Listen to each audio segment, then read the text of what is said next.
As the leader of the Booner Pack, I lead from the front. All right, boys. Lock in. It's our core foundation, man. Grit. I'm fired up. I'm fired the f*** up, boys. It's pumping right now. It's got my juice pumping, boys.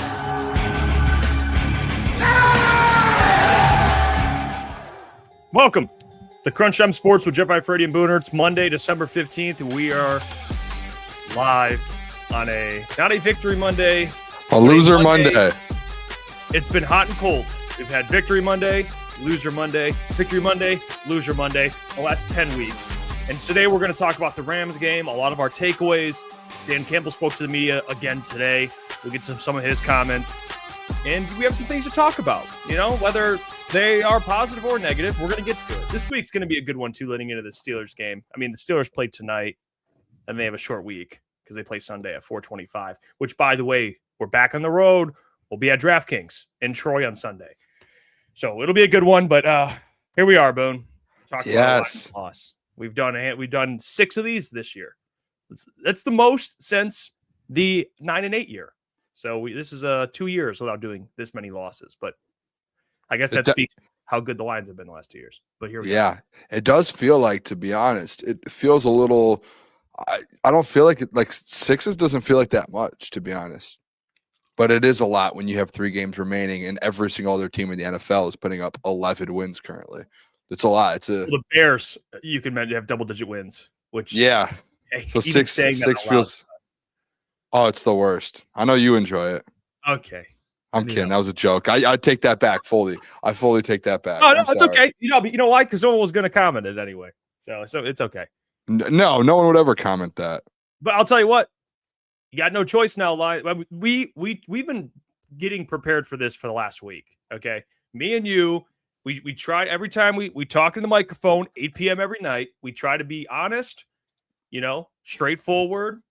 And what have we been saying the last week? They're going to lose this game on Sunday. Yeah. You're going to be looking at 3 straight wins you have to get. Okay, where are we? Monday, they lost. 3 straight wins they got to get. So it's not like we're going to be we're not super surprised on the result. Obviously, there's things to take away, but they are where we expect them to be. It's an inconsistent team that now their backs are even more against the wall.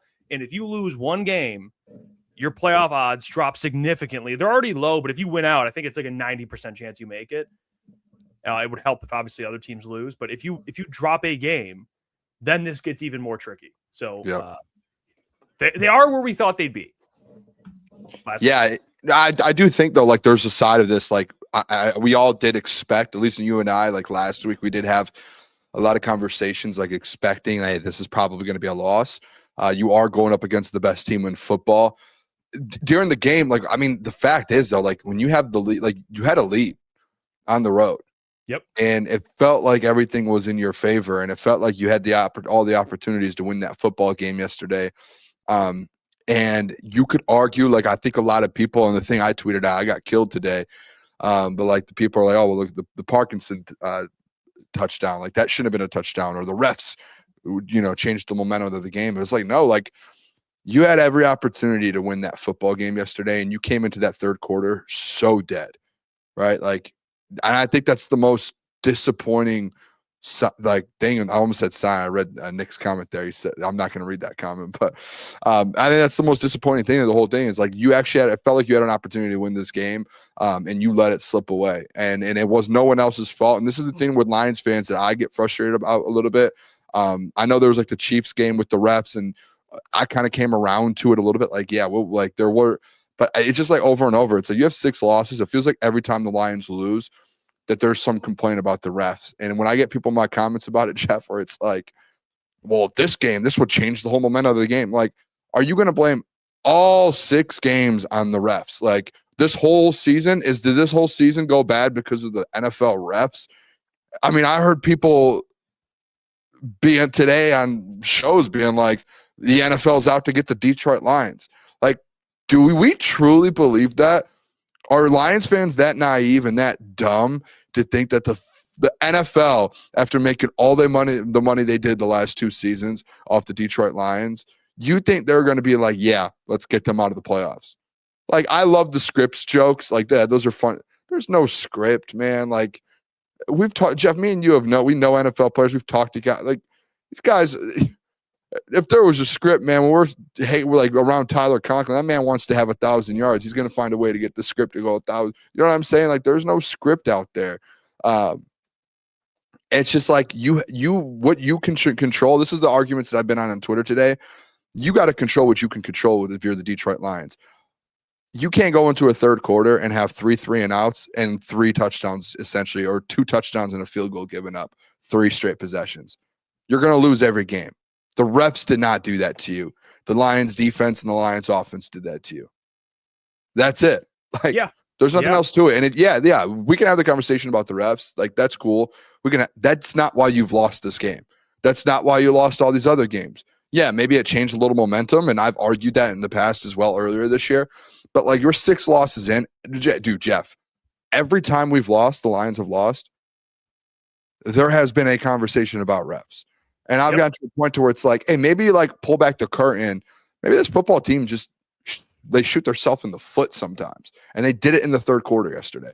It was one of the worst third quarters of football that they've ever played under Dan Campbell. Honestly, probably the worst. 3 and outs and 3 scores given up. That's 3 possessions. You're up 24-17 or 24-20. Part of that is it was coming out of halftime. Yes. And second half is a lot of coaching. That's adjustments. You're coming out of halftime. That's tough when you have that type of look. And I'll say this with the refs. There's always going to be a human element to refereeing. There are always going to be mistakes. There's always going to be things we can point at and complain about. It's part of sports. But people only mention it in losses. You know, they'll mention it sometimes in wins. But even like the Cowboys game, the Cowboys had more yards. They had more yards against them on penalties than the Lions did. And no one said a word about that. But now yesterday, the Rams had 2 penalties. The Lions had 4. And I know people want to bring up the Colby Parkinson TD, whatever. But did the refs, correct me if I'm wrong, did the refs allow almost 200 yards receiving? Was the referee guarding Puka Nacua, or was it DJ Reed and Amik Robertson? Did the referees allow almost 400 yards passing by Matthew Stafford, or was that just the secondary or the defense giving up all those yards? Or did the referees maybe assist the Rams in defending the run and not allowing the Lions to run for anything besides D-Mon at times? Like, you know what I'm saying? It's like, guys, it's accountability. And I think at times it's the easy way out to blame the referees. But yeah, I'm with you, man. Like that game to me, I did not think about the referees. I thought about multiple things. I thought about an offense that came out flat in the third quarter. I'm thinking about a defense that couldn't stop a nosebleed. Yep. And those 2 things combined, like you said, you shoot yourself in the foot. You know, and the thing that frustrates me, and we're going to get to it, it's the same shit every week. We got to clean things up. We are now with 3 games left in the season, and to Dan Campbell, they still got to clean things up. Nothing's being cleaned up. Or if things are cleaned up, Booner, they don't replicate it the next week. Like, oh, we got to get more sacks and get turnovers. They do it against the Cowboys. They get 1 turnover in the first quarter. They don't do anything the rest of the game. Obviously, you have to have more against the Rams, and they don't get after Matthew Stafford more often. So it's just the things they are trying to clean up. They do not consistently clean those things up. They just revert back to what they were already doing. So it's it's weird. I feel like just like Lions fans, there's just a group of people online, and I think it's majority, like 75%, that will blame everyone or blame anything besides the players or the coaches or the GM. You know what I mean? Like they'll do everything possible to, you know, and that's like some of the responses I had today. It was just like people like complaining about the ref. Okay, like you're just going to blame this whole season on the refs because people are like, refs are constantly doing it. They did it in this game. They did it in this game. They did it in this game. Dude, you named all 6 losses. You're telling me the reason the Lions lost every game this year is just because of the refs? Like, it's like it's the boy who cried wolf. Like, it's just that. It's like you're just going to say it every time. So then when there's actually a reason to do it, you know what I mean? Like when there's a missed call in the fourth quarter in the final stretch of a game and there is actually a bad penalty, like, yeah, I'm going to stand up here and complain about that because refs should make every right call when it comes, especially down the stretch. But, man, we were talking about, like, a game that you had in control. You had the game in control. And if you want to just blame that one specific play, it's just like And I know, like, there's people too, Jeff, with the crazy thing to me. Like, it was 27-24 when that happened. Like, you're only down 3. And then what do you let them do? You let them score 2 more touchdowns. Like, it's not like it was like 35-24 and it you know, it made it a 2-possession game. It made it a field goal game. And then your offense just kept going 3 and out. And your defense couldn't get a stop. No. And look at the big picture. I agree with Michael here. We haven't beat a playoff team all year except the Bears. That's a fact, unfortunately. I mean, they have not beaten a current playoff team all year but the Bears. And that was early in the year. That's a good win. You know, they blew out the Bears. But they lost to Philly. They lost to Green Bay twice. They just lost to the Rams. They did beat Tampa. So if Tampa wins, if they make the playoffs, that's another playoff team. But they just, unfortunately, this team, whether it's injuries, whether it's the departure of Ben Johnson, whatever you want to blame, they are just not a Super Bowl caliber team. They are not. And it's just the reality, man. And yesterday, I thought they competed offensively. They stayed in the game. Third quarter, they had some, you know, moments where they went 3 and out way too quick. They didn't even get a chance to really move the ball at all. They couldn't get the run game going. The offense was not perfect by any means, but they competed yesterday. You know, they did, especially that first quarter. Aiden gets the pick. Boom, they score. Like, I thought the Lions, they always show you things in a game where you're like, that's the team. That's the team. And then they get back and revert back to, okay, that's why they're not winning a Super Bowl. You know, it's like they kind of have both moments. They have these highs where you're like, wow. And then they have these other moments. That's what I said weeks ago. I'm like, this team is too inconsistent for me to even say they have a chance. Yeah. And it worries me. You know, it's been worrying me. And you're at a point now, man, where it's like you got to win out. And, you know, we'll get to that later in the show. We'll get playoffs and kind of realistic the path and stuff. But I got clips from Dan Campbell speaking to the media as well. So I want to play some of those. Dan spoke about the loss, you know, kind of going into the loss as well. I have Jared Goff, which, by the way, Jared Goff, all due respect, his clip's not even worth playing. I mean, he says the same shit every week. And that's what he's supposed to do. Yeah. You know what? I would rather him do that than do what some other players and people do. I don't mean that disrespectfully. I just mean he's the quarterback. You're not going to get anything. He's the most consistent, you know. Yeah. He's a great leader. Yeah. We'll play this Dan Campbell clip. He talked about the third quarter, which you alluded to. So here's Dan Campbell speaking about that and the third quarter and what bit the line. Really, I think the story yesterday was, man, we had 3 series in the third quarter defensively and offensively. That's really what bit us. You know, we basically 3 touchdowns and 12 plays on defense, and then we have 9 plays for 6 yards total, you know, really in that kind of third quarter stretch. So, man, that was tough. You know, really, I think I mean, 9 plays. What do you say? 3 series in the third quarter. Yeah, like a negative 11 yards or something like that, or something negative 9 yards. I don't even know what it was in 3 series and 3 touchdowns or 2 touchdowns of field goal. He said 12 plays, 3 touchdowns on defense. They allowed 12 plays, 3 touchdowns, and then 9 plays for 6 yards on offense. That is like, it's not complimentary football. It's like uncomplimentary football. It's like, hey, it's like the Spider-Man meme. Like, who's going to be worse today in this third quarter? Who's going to be worse? Is it you or is it me? Who's going to be worse? Is the offense going to, you know, go 3 and out and not be able to move the ball or get bad time penalties? Like a holding call, like Dan mentioned, how they run for 5 yards, boom, they get a holding penalty. Now you're back another. It's like, it's just it's the lack of consistent complementary football they've been missing, and that's been something you've seen pretty much throughout the year. And Dan Campbell spoke about the back-to-back wins thing. They can't string back. It's like I've never seen a schedule. I was like today. I was looking at it. It looks like a candy cane, dude, like a green and red candy cane. I'm looking at it. I'm like, this is actually like incredible that a team just is going every other win. They went on such a good win streak, won like 4 straight. Knocked off like 4 straight, I think, after the Green Bay loss. 4-1. I was looking back at old tweets today, Jeff. It was unbelievable. I was like, there was tweets back in October being like, the Detroit Lions are 4-1, this, that. I was like, October 20th, we had put a tweet on Crunch Time that was like, the Detroit Lions are now the favorites to win the NFC. And I'm sitting there like, That was October 20th.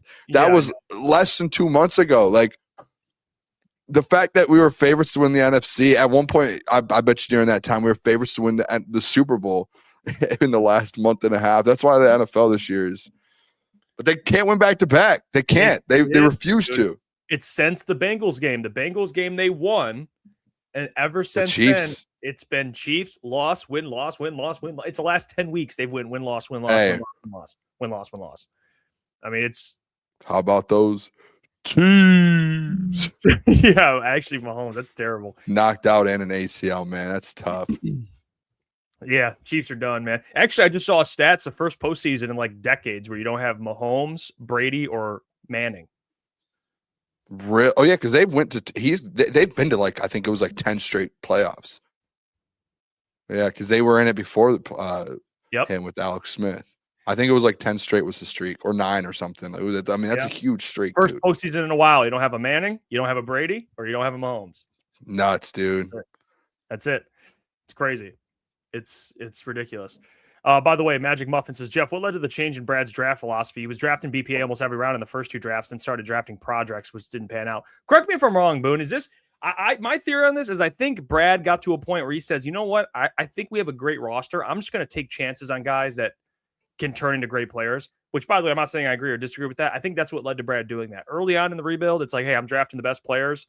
And then he started kind of getting into these Hendon Hookers, Broderick Martins, Giovanni Manus, trying to see like, hey, we have all these good players. Let's see if we can develop behind these good players, which, by the way, clearly did not work out. All 3 of those guys, 2 of the 3, pretty much 3, we'll see with Manu, have not panned out. So, yeah, BPA, he got back to that kind of this year, though, BPA, at least from his perspective. He thought everyone he drafted was BPA.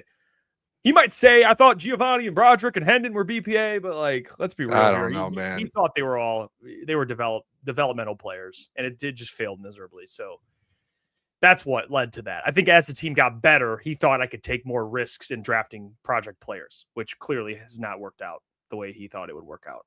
So, and he's still going to be asked about an edge rusher. So believe it or not. He's going to be asked about offensive line, edge. We haven't listen, and this is the funny thing too, because I think one of the people, and we have a segment today, who's to blame. So people, if you're watching, there is a segment later tonight. That'll be a good one. It's who's to blame, and I have a list of about 4 or 5 different people. The amount of comments I've seen today of people being about Brad Holmes, like this team wasn't ready, because there's a lot of people who are like, obviously, like the injuries you lost on the safeties, and I've been kind of a middle guy on that. Like, yeah, you do have to be able to understand you are down 2 essentially all pro safeties. Like that's a big deal, but the depth is something that like a lot of NFL teams, man, even when they go win Super Bowls, they deal with injuries like that. Like, it happens. It's gonna happen. To make the playoffs, you have to overcome that. Brad Holmes, though, I think the majority of the people are saying, like, going at Brad for a lot of this. We have not heard from Brad Holmes, I think, since like the draft, maybe, or like since he was on 97.1 with Costa and Jansen. And he was asked about Za'Darius at training camp. That might have been the last time. Like, is Brad Holmes alive?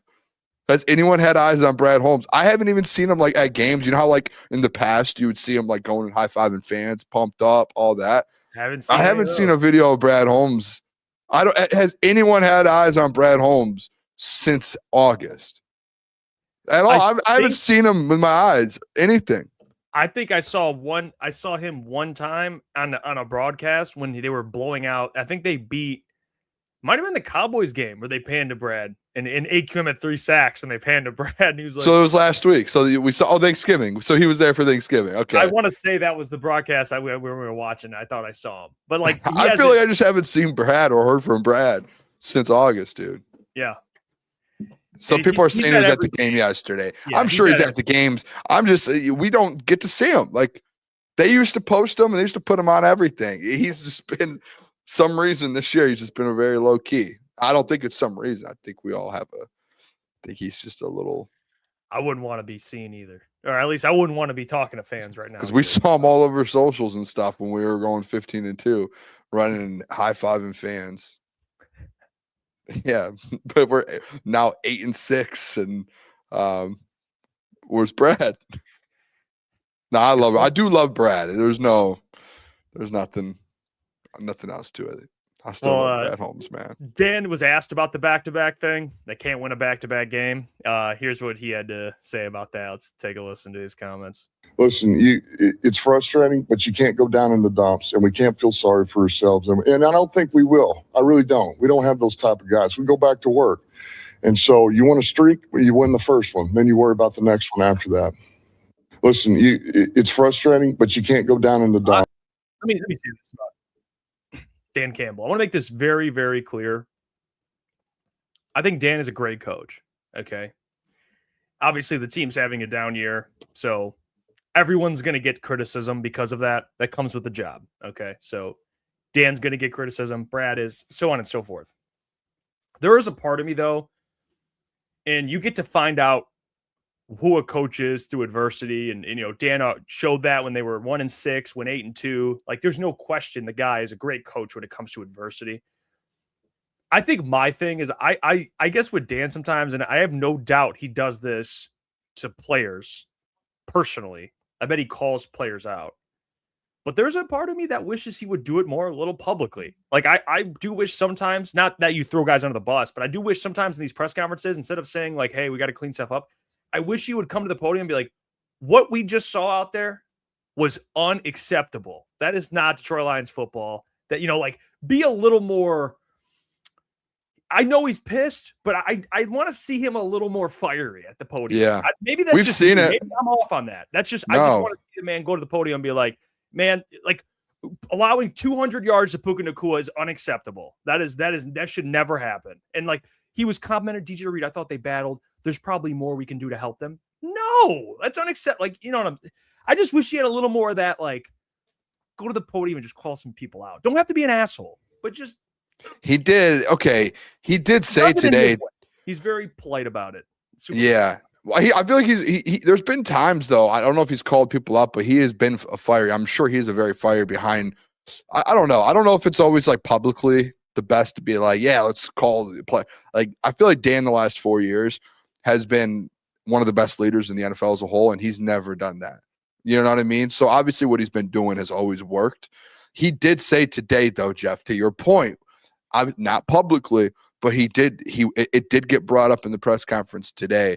Like, how do you get these, like, how do you change, if you can't win back-to-backs, how do you change that? Do you go about it differently? What do you do? And he was like, I do have to find a different way to maybe, voice certain things to people. And he had brought up, like, he was like, I could say the same thing over and over and over. And if guys don't want to, if they don't change and they don't fix these things, then he was like, I got to find a different way to do it. So maybe they understand it. And he was like, I've never heard a coach say this, and I've been in coaching a long time. This is a good little tidbit for people at anything in life. But he was just like, it just, sometimes it might just take that one different way to say something for it to actually click for someone. He was like, I could go in this week and say, and all these things that we need done a different way, and it might click this week, which makes sense. But like, it sounds like as a coach, he's been trying to get this team on track, and he's been trying to call guys out, and he's been trying to say things a certain way. And just, it's not coming around, which sometimes, if you're leading the team, that just happens. Like, every great team has that happen.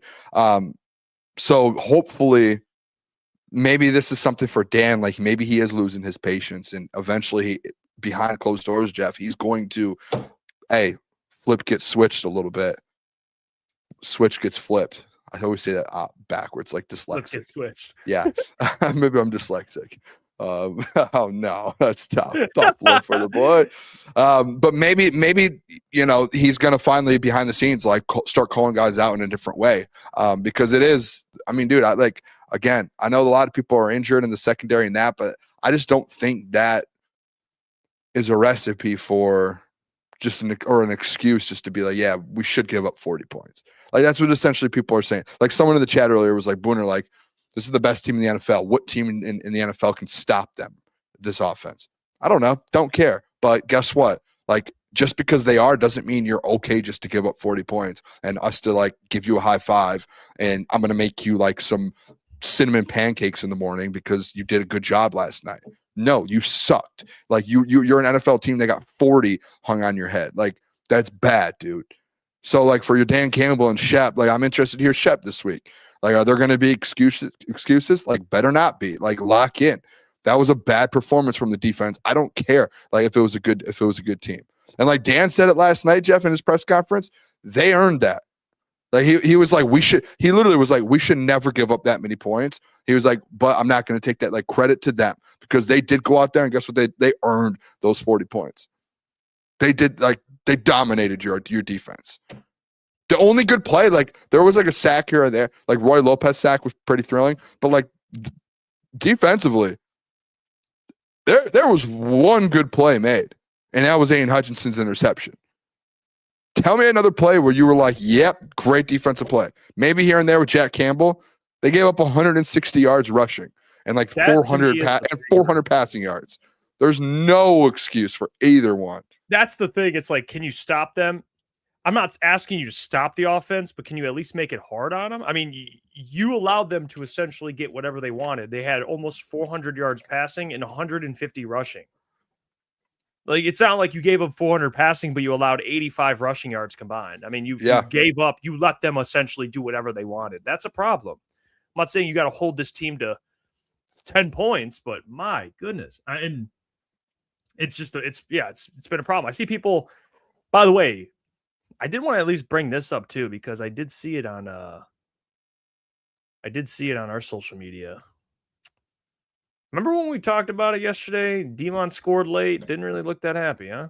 I mean, the team. No, he didn't. You know what? I actually thought about it more today. If I was Demon, remember a couple weeks ago, I was at kind of the forefront of like, why isn't Demon getting touches when he plays well? Yesterday, I kind of veered off that a little bit because I was like, to be good, you need to look at that. Stay the course. Stay the course 5. And it was on a story. And I know how far we came. Shout out D-Mon, man. He's one of my favorite players, dude. I'll say this with D-Mon. I was one of the ones at the forefront a couple weeks ago that had asked Doc to ask them about it, and also put the tweet out that kind of blew up a little bit to where people started questioning that. And yesterday I was like, well, if you want to win, like Jameer, again, like me and you did those stats, like when he gets over 100 yards rushing, or not rushing total, they're like 6-0. So it was like, you need to, there is a world though, where yesterday, like you saw it, what was it first, the Ravens with D-Mont, when he was just going off. D-Mont was playing good yesterday. Jeff, D-Mont was playing good yesterday. He had 7 carries for 32 yards, over 4.5 yards per carry. And it felt like every time he touched the ball, he was at least getting 4 or 5 every time. You know, and they just weren't going to him. I mean, he's been playing well lately. I mean, the last 3 games, he's averaged 4 or more carry. And then the Dallas game, he had 6 carries, but 60 yards. He hasn't had double-digit carries since the Washington game. And you would understand for him why he would be upset about that. Like, that's understandable, in my opinion. Yeah, I mean, look at some of the gosh. Yeah, like some of the losses. That Chiefs game they lost to the Chiefs. Jahmyr Gibbs didn't play well in that game. Monty had 4 carries for 24 yards. I mean, this guy, Jeff, yesterday, he had 7 carries for 32, 4.6 a carry. Dallas, 6 for 60. He only had 6 carries versus Dallas, 60 yards. Look at the losses, though. Eagles, 6 carries, 27 yards, 4.5 a carry. He didn't get that many carries against the Eagles. Wow. He had more, he was getting more in those games than Jahmyr. Again, Jahmyr's incredible. I understand the home run ability, but at some point you got to be like, hey man, ride the hot hand. We do it with Jahmyr Gibbs. When he's hot, we have no problem telling Monty to take a seat. But when Monty gets cooking, we still take him to we still tell him to take a seat. I mean, it's not fair, to be honest. I can see why D-Mon might be a little. I didn't realize, if I'm being honest, I did not realize the carries over the last 5 weeks. He's gone essentially 5 straight weeks, averaging like 6 carries a game or 7 carries. Let me do the math. I could do the math real quick. I can't do mental math in my head. I got to get my calculator. He's averaging 6.4 carries per game over the last 5 games. That's is a guy who's actually probably could be an RB1 in this league. You're just not using him. Yeah, we talked about it before the season. The ideal split for us was 60-40. But on occasions where one's cooking more than the other, you ride the hot hand. Just like Jameer was cooking for a consecutive amount of games, keep riding the hot hand. But then there's going to be games where Jameer's just can't get anything going, like yesterday, and you still go to Jameer. It's not even like Jameer, oh, well, we like him in the passing game. He wasn't doing anything in the passing game either. I mean, they did a good job of guarding him in the passing game. So it's like, for what they were trying to do, run up the middle, that's Monty's MO. We've seen Monty win a game against the Rams in overtime last year. Yeah. Just Monty. And why'd they do that last year, but they don't this year? Well, he's hot. Give it to him. Yeah. I mean, I think there's part of that is Dan understanding that he gave Jim a little bit of tood. It was playful. It wasn't like he was actually angry or anything, but he was kind of like, well, who would you give it to? Basically insinuating like, hey, Jameer's an incredible player. Like, I got to keep feeding him, but come on, Dan, being a chameleon, being able to adapt a little bit. If you can't get the run game going with what you're doing, let's do something else. Let's get Dave Montgomery more involved. Steve Lehman says Gibbs hasn't done anything on the ground since the Giants game. What has he done the last? I haven't really looked at Jameer Gibbs' game log. I know he's had. Let's see. You got it. I got it. He had 38 yards this week, 43 against the Cowboys, and 68 against the Packers. But all three of those games, he's averaged 3 or less a carry, almost basically. 3.4, 3.6, 2.9. Yeah, like this is the perfect opportunity. You get David more involved. I mean, he's only had 1, 2, 3, 4, 5 games this year where he's averaged 4 yards a carry. 5 games out of 14. And I love Jameer, but he's been better in the past game, and he's had those big games where Demont he's had 1, 2, 3, 4, 5, 6, 7, 8 games where he's averaging over 4 a carry. And he has, 1, 2, 3, 4. He has 4. I mean, he almost has, Jeff, this is a crazy stat. You ready for this? Mm-hmm. Jameer only has 4, what did I say, 5 games? 5 games or 4 games where he's had over 4 yards per carry. Demont's at 4, having over 5 yards a carry. So he almost had and then they just don't give him the rock. They refuse to give him the rock in moments. The reason why Jameer's average is higher, and again, this is just the truth, is because the games he does go off, he'll average 14 a carry against the Giants, 10 a carry against the Commanders, 8 a carry against the Bears, 6 a carry against the Browns. So when he has these big games, the averages increase. But lately, there's been more lows. I mean, it's just, you know what it is, dude? Yesterday, what were we complaining about? What was the one thing that I was complaining about with the Jameer Gibbs stuff yesterday? Do you remember what it was? No. Putting them in the open, put them in positions to have open field, like put them in the right positions, which they weren't doing. They were just running them between the tackles, and they just weren't getting them outside. They weren't putting them in screen opportunities, and if they were, boom, there was a guy on him right away, and they were essentially forcing him to try and make a play, and he couldn't yesterday. So they weren't using Jameer Gibbs as Jameer Gibbs should have been used. They were using Jameer Gibbs where you typically probably should use David Montgomery. In those positions. And it's like, instead, like when you run Jameer Gibbs through the tackle, yeah, he's going to do it at some point. But like Michael Daly, no O-line, it's simple. Like, but why is Demont doing it though? Like when Demont gets carries, why is Demont averaging 4 a carry? It's not. It's just David Montgomery. O-line's not great, but like you can't. But David Montgomery is just probably a better running back in between the tackles. On first down, like a first down running back. You know what I'm saying? Like first down to get you 3 or 4. Like Dan today was complaining, or I think it was either last night or today. One thing with the offense that he talked about was it's hard to get an offense going, especially in the third quarter. He was like, I was trying to get the run game going, but he was like, we were only getting like 1 or 2 yards on each carry. Well, It's like if you get like David Montgomery's getting you over 4.5 a carry. Yep. So why not run David Montgomery on first downs like you were last year and the year before, and let him set your offense up for second and third down? And if you need to get him out after that and get Jameer Gibbs in the next couple downs, okay. But David's the one that's getting you the 3 or 4 to set you up instantly into a 2nd and 7, 2nd and 6. Well, according to PFF Boone, Monty was a top 4 highest graded player on offense. You see it right here. St. Brown, JMO, number 1 and 2. Goff 3, Monty 4, and Sewell's 5. This seems about right from the eye test. I don't know if watching the game, these are the 5 guys you probably noticed the most right here.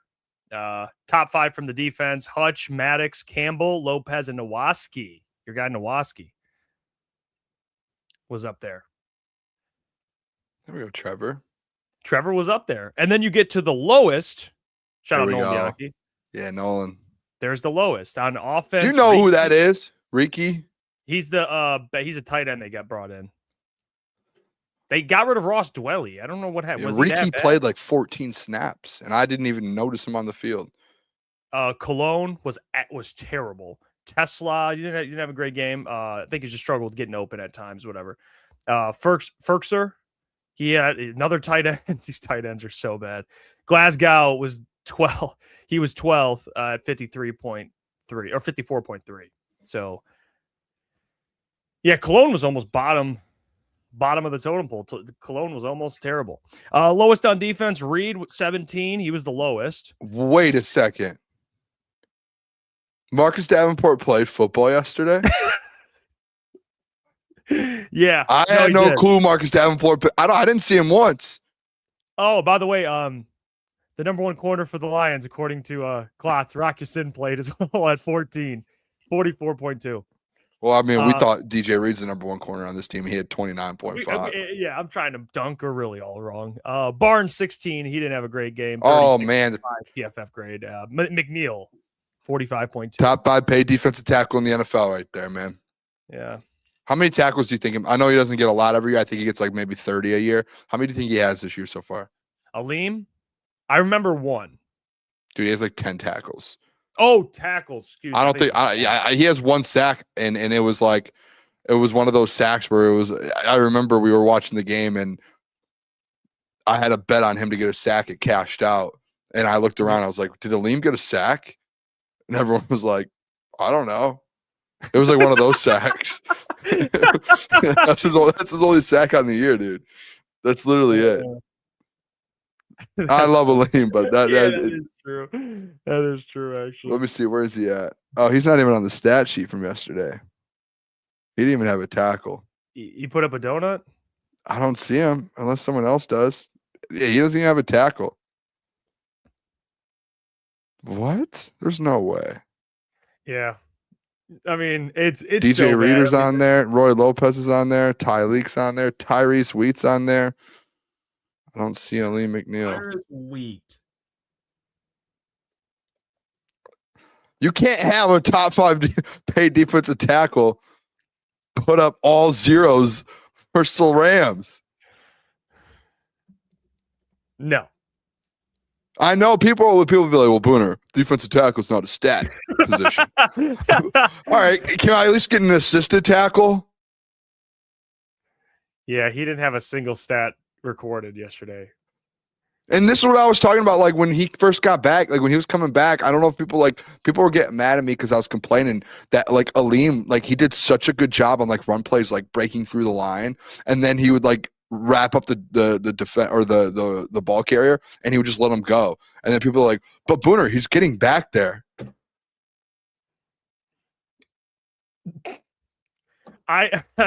That's cool. Well, when you get paid top 5 money, I would rather you make the tackle than just get back there. It's the point of what Tim's making. He's the anchor, and he's not an anchor for the good reason right now. At least in that game, he was an anchor for the wrong reason. He was holding them down, actually, in a bad way. And Aleem has shown things. The reality of Aleem right now, and it's clear, he has not come back from that ACL injury. He has not looked like. He's shown a little flash here, a little flash there. For the most part, dude, yeah, it's not been great from Aleem McNeil coming back. It just hasn't. And DJ Reed, another one. Coming back from injury, he has not looked like the one you saw in the beginning of the year. Okay? This looks like, I don't know, DJ Reed. This looks like DJ Reed's 35 years old. This looks like a cooked DJ Reed. He looked good at the beginning of the season, by the way. He looks so good. Locking up receivers. It's the injury. He just hasn't came back from it. I don't know. I want to see something. And then you got Lopez County in the middle. Oh, I love defensive tackle. Can we just honestly? This is gonna sound really bad. Can we just give Roy Lopez Aleem's contract and move on? Is that mean? It's a little mean, but I feel like he's kind of balling since Aleem McNeil has come back. Do you want to know something? You want to know? This is a fun fact. Since Aleem McNeil has come back, okay, Roy Lopez has had 18 tackles, 2 sacks, 3.5 tackles for a loss. Stuffs on ESPN. So 18 tackles. Aleem McNeil's had 12. 2 sacks to Aleem McNeil's 1. And 3 tackles for our losses to Aleem McNeil's 1.5. And I would argue Roy Lopez is more of a nose tackle. Yes. And Aleem's more of that. He's a 3 tech. I mean, he lost a lot of weight to play. His job is as a nose tackle. I'm not looking at DJ Reader, Roy Lopez. Even though they move Roy around, he's a big dude. If he's getting more sacks than you, there's it's Roy like, Lopez, man. And people are like, well, it's not. I just love the people. It's not a stat position. He hasn't, like, it's an impact position. You have to feel the impact. It's only Haven't not felt a stat. It becomes a stat position when you're paid top money at your position and you play that 3 tech spot. You're going to register more stats playing 3 tech than you will you're just a big true nose tackle. I'll give it to you. It's like Snacks Harrison back in the day. Remember Snacks? He just was the best run stopper at the time. But I don't look at that guy to rack up sacks all the time. But Aleem McNeil, he's more of a pass rusher. He's a run defender who lost a lot of weight and got a lot better at rushing the passer. So now I'm looking for more of those plays. Coming out, he was a nose tackle, lost a lot of weight. That was what was sold, right? He's always lost a lot of weight. He's an athlete. He can get after the passer a little bit. He shows things sometimes, but just inconsistently this year, it's been disappointing. So yeah, I mean, Tyreek has the same stats as Aleem since Aleem's been back. Yeah, Tyreek's another one. No tackle. Just minus the sack. He just doesn't have a sack. Well, let me ask you this: how much of this? There's a balance between personnel and coaching. There's a line you draw. With Aleem playing the way he's playing, you can bring up the not having safeties. I'm just genuinely asking, how much of this are we putting on Calvin Shepard? What's the blame for that? Just in the defense side of the ball. Defensively, I mean, I tweeted it out today to Easy defensively. I don't know if you liked it. I said defense was 85%, offense was 15 yesterday. But then as I thought about it more, I'll give a little bit more grace. I'll go like a 75-25 because the 25% I think is that third quarter. No matter what, for the offense. Majority defense. Because the way I look at it, it's like, all right, the Lions offense played good, really good actually for 3 of the 4 quarters yesterday. I mean, the Lions defense played good for a half a quarter. Well. I mean, they had one possession with Aiden Hutchinson. Yeah, that was and they had a couple stops where they did force punts, but as a quarter as a whole, I mean, dude, they scored every single quarter. The Rams did. They had 17 points in the third quarter, essentially. It was an embarrassing performance, in my opinion. I would put a lot of the blame on the defense. Listen, this is the argument that got in with Easy today on Twitter, and we were going back and forth about it. And he was like, well, you have to give the offense some blame. I will. I will admit that, hey, the offense needed to be better in that third quarter. Whether you score or not, you can't score on every possession. You do have to, at least if you have 3 straight possessions that are essentially 2 minutes or a minute long, that's not good for your defense, right? You're not putting your defense in a good position. That's no excuse for that defense, though, what happened to them yesterday. 400 yards passing, 150 or 160 yards rushing. That a lot of it you throw on the blame of the defense, I think. And if that defense gets just one more stop, right? You just needed one more stop. And they weren't able to get it throughout the whole game, it felt like. And it was very, very disappointing. And I know people are like, well, it's a first time DC. Listen, to be honest, I could care less if it's, if Shep's a first time DC. He came into a position with the Super Bowl roster. And I could care less if there's the injuries, because AG last year withstood those injuries and still had, I think, honestly, scoring defense, Jeff. I was looking at it today. I'm pretty sure they had a top 5 scoring defense last year. And I know they weren't a top 5 defense, but when you're talking about like putting your offense in positions, right? Like we're talking about like giving your offense opportunities to win games. You want to like that. That's the goal of the game defensively. He gave you a chance at times. Yeah. They gave up 20.1 points per game, which was 7th in the NFL. So like right now, currently today, you're bottom 10 in the NFL when it comes to points per game given up. Like you're not giving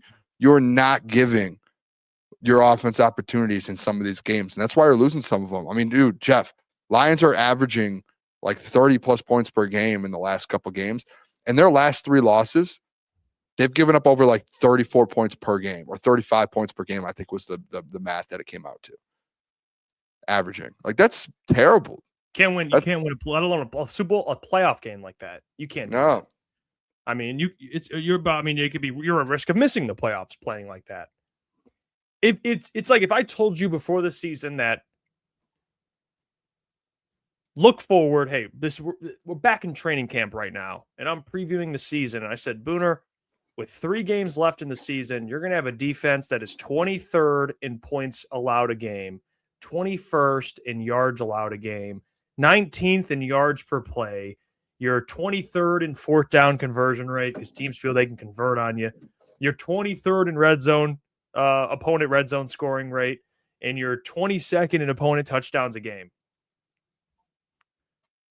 And you're 13th in opponent rushing yards a game. You're going to look at me and say, you ain't winning you ain't winning. What are you going to win with that defense? Yeah. I mean, that's where they're at right now. And the offense, by the way, offense is not perfect either. I'm with you. There's things you can bring up, but it's like I said it, and I have no problem admitting when I'm wrong. I said this was a Super Bowl defense after that Philly game. Boy, I jinxed him. They looked good. Like the shit out of this defense. Yeah, they look good. And even with Brian Branch, like after that, they just kept like the only positive part of this team was, for the most part, consistently keyword is Jack Campbell. I mean, the defense, I mean, look, you mentioned the last couple weeks they're giving up 35. I mean, the Giants game, they gave up basically 30, Packers 30, Cowboys 30 plus, and then you have this last game 30 plus. I mean, yeah, it's bad. It's really bad. And Calvin winning, the thing that worries me is Calvin was so firm to the media last week, went into the press conference and laid it out. He's like, we can't allow big plays. Boy, did they allow big plays. A shit ton of them yesterday. You know, it's like everything that he said we need to work on and we need to get better at this and X, Y, and Z. They didn't. I don't even know. I'm curious to see what he even says was positive on Thursday. I think he talks to the media. I really don't know. I mean, 4th down, they had a 4th and 8 they converted on you. 4th and 8. And then they had a 4th and 5. They were on that same drive they converted on you. And I'm not saying that the offense, like we talked about earlier, we already addressed it. Offense going 3 and out quickly does not help your defense, obviously. But my goodness, man. It's just like at some point, like throughout the game, your offense put up 30-something points. And yes, 7 of those points was because you put them in a good position with the Hutch interception. So 27. Just at some point, you need, like, it's another stop. And you need that. Like, your offense is already putting their pedal to the metal and doing everything they can. You need to just, in the second quarter, and that at some point, man. Dude, it's like right before halftime, you have 17 seconds left. They move up the field in 2 plays to get a quick field goal. So this is my thought process. This is how I think about this. The offense will help the defense for 3 out of the 4 quarters. One of those quarters, the offense has a bad quarter, right? Like they're like down. What does complementary football mean? Hey, this side of the ball is struggling this quarter specifically. We need someone else to step up. The defense just never stepped up. Like people are going to be like, well, Booner, like the offense was bad in the 3rd quarter as well. Could we just get one defensive stop in the 3rd quarter? The offense has played well all game long. They need 1 quarter with 1 stop. That's it. And they couldn't get it. That's how I look at it. It's like, hey, man, if your offense is gonna play good that many quarters, man, at some point you need to give them 1 quarter. You get 1 quarter, just one. They're 12th in That's takeaways. it. They're 12th in takeaways right now. And with this defense, you got to be higher than that. They're averaging about a takeaway a game. Got to be. I mean, you got to be more opportunistic than that. And I know they're trying. It's hard. Takeaways are kind of one of those things. It's like they just gotta. It's like when a cold spreads. When a cold spreads in like a locker room, everyone gets sick. It's like when turnovers happen, everyone's getting turnovers. I mean, it's hard. Sometimes it's hard to just go get turnovers. But the reality is, they have to get more turnovers. They had to get more than 1 yesterday to win. They just had to, and they only got 1. The Panthers had 3 and beat that team by 3 points. Like, you had to have more than 1. And one of them was return for a score, the Panthers. So that's just the reality of it, man. So, yeah, I think Calvin deserves blame. I think, obviously, the players, not that they're absolved either. There's just so many different angles to this. That's what makes this whole thing a little more concerning, truly, to be honest. And I think that poses the next question here. And I want to ask it right after I tell you about our friends over at Sleeper. We'll get into it. The path to the playoffs, the next 3 games. Oh, this should be a fun one. Confidence, man. And I have a prediction. I thought about this, and I'm just going to put it out there. What happens for the rest of the year? So we'll get to that when we come back. We'll see you guys in a minute. I've interrupted the video to tell you about our friends over at Sleeper and the new promotion they have going on. A brand new promotion is now live on Sleeper that could be paired with the 100% deposit match promotion that's already been going on. It's a free $20, no deposit required, plus first-time users will also receive 100% deposit match up to $100. Use the code CT Sports. You guys should already be using Sleeper. It's one of the fastest organically growing fantasy platforms in the entire world with millions and millions of active users. They are crushing it. And if your state allows it, you should be using Sleeper Picks. It's a real money product that connects friends over picks. You just choose 2 to 8 of your favorite players from pregame live or across different sports. Pick more or less than the predicted stats. And on Sleeper, you can get up to 1,000x payouts. Share with your friends. Get rewarded together. Don't forget, code CT Sports. Get a $100 deposit up to $100, and you got your free $20 entry. Sleeper is taking care of their customers. Always remember, gamble responsibly. Now let's get back to the video. Let's have the conversation. Okay, the next 3 weeks, what does that look like? Colton Pouncey put out basically just tweet, which we already know this to be true, but it's nice because The Athletic has like a playoff projector basically that tells you what are your chances of making the playoffs if you win out. And I'll give you guys the exact number. So the exact number, if they do that, is 94%. So this is Colton Pouncey put this out. They win against the Steelers, Vikings, and Bears, go 11-6. They have a 94% chance to make the playoffs. They have a 70% chance at a wild card. They have a 24% chance to host a wild card, which things have to happen, obviously. There's a lot of simulations. These things run 4,000 different simulations, basically. Number 1 seed not happening. And out of the playoffs, if you go 11-6, you have a 6% chance of missing it. So there still is, I guess, a chance you miss it, but I doubt they. You go 11-6, you're in. To the playoffs. Yeah, I think 11. I think me and you actually had this conversation last week. I don't think since they've switched the playoffs, there hasn't been an 11-win team that's missed the playoffs. Yeah. If they win out, they're in. That's the bottom line. Now, the question is, will they win out? Is this a team that, based on what you've seen over the last 10 weeks, and they haven't won back-to-back games in over 10 weeks, that you can confidently say they're going to win out? And I guess the thing I struggle with is looking at these next 3 games, I'm thinking to myself, okay, you're facing the Steelers coming off a short week. The Steelers defense is showing they're old. They have some talented players. They do, but that secondary's bad. The offense has been inconsistent. Like, I think you should beat the Steelers. It brings me to that Vikings game. All right. You should beat them. Okay. You lost to them at Ford Field. And Laporta had 100 yards in that game and you lost. You don't have Laporta. I think that's going to be an interesting matchup. I think they'll beat them, though. Just my opinion. I think they'll beat them. That would mean you have Lions, Bears at Chicago, probably prime time, to lock in a playoff spot. And if I'm being truthful with you right now, I don't have confidence they can get that done. And I said it a couple days last week. I said, man, right now I would take the Lions.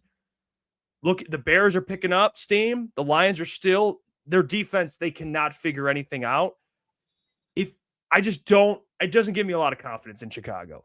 Because guess what? When you go into those cold weather places like Philly and these stuff, it turns into more of a defensive game. If you're letting offenses get whatever you want, and we're going into last week of the season, like, dude, Ben Johnson's going to coach circles around Kevin Shepard. Like, I'm sorry, with the personnel they have. And if they're allowing 150 rushing yards to the Rams, dude, the Bears have the number one rushing attack in football. It's like, I hate that. I hate it. I don't want that. I don't want it. I get its content. I still don't want it. I don't want them to have to face the Bears to get in. It sucks. But it's the reality. It's going to happen. Yeah, I know. I don't feel great about it, Boone. It's going to happen. Listen, I think I don't feel great about it. I don't think any of these games in the next 3 weeks are cakewalks. I have a feel like the Lions haven't lost a back-to-back game since 2021 or whatever 2022, whatever it is. It's an insane stat. Yep. I have faith that they beat the Steelers team. I do. I think they can get the job done at Ford Field. I agree. I'm with you as well with the Vikings. Listen, I think if you looked at any stretch of football on this schedule to where you would want to play for the Lions to go 3-0, Jeff, if I'm being honest, I think it would be these 3 games. Probably. It would be these 3 games. And I know it's hard, and I can't wrap my – honestly, I might not be good until I actually see them win another game. I might not be able to confidently be like, yeah, they can go 3-0. I do think, though, like in the back of my mind, and this is Slappy Booner coming out, this is me being like, well, if you believe it, you believe it. If you think I do think that they can get these 3 games. The thing that holds me back is that you haven't won back-to-back games since October or almost the end of September, right? Like the first week of October was the last time that you won back-to-back games. That's concerning, right? And now we're expecting them to go 3 straight, not just 2, but 3. If a team can do it, I think it's this squad here. That's the thing that's just haunting me right now, Jeff, if I'm being honest, Jeff. I think I went back and forth. I said last week, I even said to you, you asked me straight up, what do you think about that matchup? I said, man, I like the Lions' experience in that game. I think I'd still take the Lions. I think I'm where I'm at right now. I'm locking it in. I think they go 2-1, miss the playoffs, 10-7. That's where I'm at, and I'm locking it in. If I'm wrong, I'm wrong. That's how I feel at this moment, and I'm not going to change. I'm going to stay consistent with it. I think they win the next 2 weeks. They drop the Bears game. Can we just? And it's devastating. I don't want you to be mad at me. No, say what you want to say. Can we just get a confirmation it's not because you're a Bears fan? No, it is not. Okay, that was all. I just want to go. No, no. You should thank me for asking you that, because if no one asked you and you didn't clarify that, I think a lot of people would just assume that you're just now a Bears fan for the rest of the season. No, it's fair. That's fair. That was a good friend move right there. Yeah, that was like an elite friendship. And you know what? People are going to say, "Oh, you guys." The reality is that the way the Bears are playing, they're playing some good football. I want to see them. Honestly, you actually mentioned this to me, and now I'm all focused on it. What happens this week? Packers Bears, because Micah Parsons out with an ACL officially, and you need the Packers to beat the Bears. Okay, you need them to beat the Bears.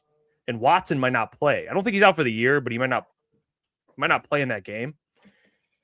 So you're going to need some things to kind of go your way here over the next couple of weeks. I don't see the 49ers. I know the 49ers play the Bears, actually. So that could be good. They could drop 2 in a row in the next 2 weeks. I think the Bears have Packers, 49ers, Lions. What is this? What's happening here in the chat? Is Susie and Brian married? Is this a couple that's an older couple coming at us? Susie Jeff is a whiner.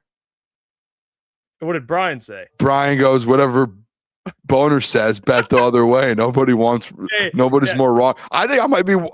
I hit at a very high rate. I think actually. Booner's made me a lot of money, so Are Susie and Brian, are they a couple? I would say, Susie, I apologize if it comes off as I'm whining. I'm just being honest, okay? And if I'm wrong, I'm wrong. But this is how I might be sitting watching Monday Night Football together. I do appreciate you watching, Susie. Susie, hear me out. I don't know you tell me why you're confident, Susie. You tell me why you're confident, and I will listen. I just think with what we see in the last 10 weeks, Boone, to just rattle off 3 in a row, I apologize if that comes off as whining. I just don't.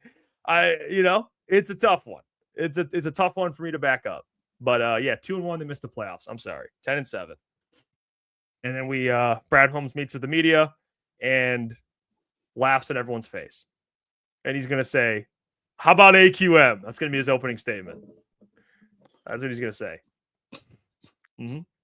He's going to say, how about AQM? No, he's going to start it off with, thought we needed pass rushers. Yeah, that's it. Opening press conference. Hey, yep. That's what he's going to say. I was told. Yeah, so I can't wait for that. I mean, Susie and Brian just put those comments in. That might be bots. They haven't said anything since. They just put that and left. Did you Susie, there we go. She's back. I have more faith in our team. All right, Susie. Well, God bless you then. Appreciate it. Yeah, I appreciate that. That's good. I have more faith than Jeff does, you know. I'm a little more I'm an optimistic guy always. I am. Did you see Klotz's tweet? He got a lot of shit for that. Now Brian's there. Tomlin, O'Connell, and Johnson will coach circles around Dan Campbell. He makes more stupid panic decisions than any coach I've ever seen. What's that have to do with Brian? What about my I'm wrong? So Brian thinks they're 0-3. Yeah. So Susie, you got to talk to Brian. Is Brian whining? Because now he says what if they're at like each other? They're in the living room and now yelling at each other about. You got to stick it to Brian, Susie. He thinks they're going to go 0-3. It feels like from that text or from the message he sent. She says, "I am not a bot, and Brian is not my husband." Okay, we just had to make sure. Did you see Klotz's controversial video? Yeah. He said Klotz. Let me see this. Okay. Klotz's but to be fair, Klotz, a lot of people in the chat in the comments I saw earlier today were not happy with him. He did not. Klotz has been saying they're not going to win a Super Bowl since like August. So well, this video was diabolical. I didn't watch the whole thing. I watched like the first 20 seconds and then I started reading the comments. He basically just said he said he hopes the Lions miss the playoffs. He said it'd be the worst thing for them if they make it and get bounced. I don't think there was one positive comment. Yeah, on he his said side. Klotz said on Twitter that I hope that if they miss it, I think it'll be better for them because then Brad's gonna have to look in the mirror and so on and so forth. I'm not saying I hope they miss the playoffs. I'm saying I think they will miss the playoffs. But Klotz got a lot of crap for that one. Someone's like, stay away from my football team. Yes. Someone said, who is this guy? We'll address that with Klotz tomorrow. We'll bring that up. Yeah, that's something. Yeah, I see what he's saying, but I just don't think it's true. I do think like you always want to be in the playoffs, in my opinion. Like I would rather be in the playoffs and have an opportunity than just be like Jeff, let's be honest. You're at 8 wins already. If you miss the playoffs at 10 wins, you're in no man's land. You're not playing for a Super Bowl, and you're getting like the 20th pick or like a middle average pick. You know what I'm saying? Like you're in middle ground. There's no like, hey, you're playing for draft position. Like, yeah, you're gonna go up 2 spots. Like, you're gonna go up 2 spots without a chance to win a Super Bowl. At least like if you're in the playoffs, you have an opportunity to go on a run. Yeah, like, I want to be in the playoffs. You know what I mean? Like, yeah, you might have a 10% chance to win the Super Bowl, but you have a chance. You're in the tournament. I will say based on this comment here, Full Slate Farm says, no, Jeff, if the Packers lose the next 2 and the Bears lose to the 49ers, you win the next 2. The Bears game is for the division. No, Jeff, if the Packers lose the next 2. Because they would be. Well, how that makes sense. Well, let's break that down. Oh, actually, I guess so. Yeah, because if the Packers, they would go, if they lose the next 2, they would go to 9-6-1. Bears lose 1, they would go to 11-5, and then you win, you'd go to 10-6 facing the Bears. You could win the division. That's a path. So that kind of sounds like it really comes down to you need the Bears to win this week, and then you need the 49ers to beat the Bears next week. You can't have a tie with the Packers, basically. I mean, you can't because. But then you do need the Packers to lose. You need the Packers to lose the next 2. Who do they play? Who's that next game? They play the Bears and the Ravens. Oh, they're not losing to the Ravens. And then they play the Vikings, the final game. They're not going to lose to. They're going to win those last 2. I mean, you need a miracle, but if you somehow won this division, just lose out. I mean, they're not going to do that, but that would be ideal. If you win this division somehow, that would be one of the biggest turns of all time. if you end up going 3-0 and everything worked out to where you still win the division, I would be like, what? And then you want to run to like the NFC Championship game again?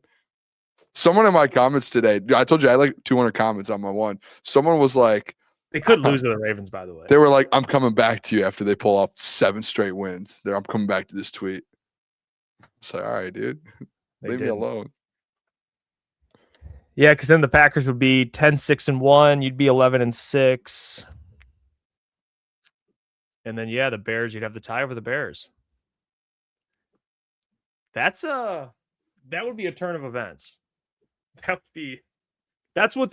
That's essentially what the athletic thing I showed with Colton Pouncey said. I think it was like a 25% chance that they can win the division still because there's so many things that need to happen. The Lions? Yeah. If they win out, there's a 25% that scenario, chance. yeah. If they win out, Bears, everything would have to come. So all of a sudden now we're all Bears fans this week. Now we all want the Bears to win. Well, technically it would go, you root for the Bears against the Packers, then you root for the 49ers and the Ravens, and then you beat the Bears. Brian spoke, by the way. He said, I'm not a bot, and I'm not sure if I'm Susie's wife's material. Hey, come on. Oh, Brian. he's saying I'm not sure if Susie. Brian, come on, be nice. I thought he was saying he wasn't the good material. By the way, Steve Lehman donated $2 earlier. We forgot to be. Yeah, you guys see Monty pissed at the end of the game. It looked like everyone was just pissed, to be honest. But yeah, Monty's clearly not. He's not happy with his role. You want to play the blame game? How about we do that? You want to the old blame game?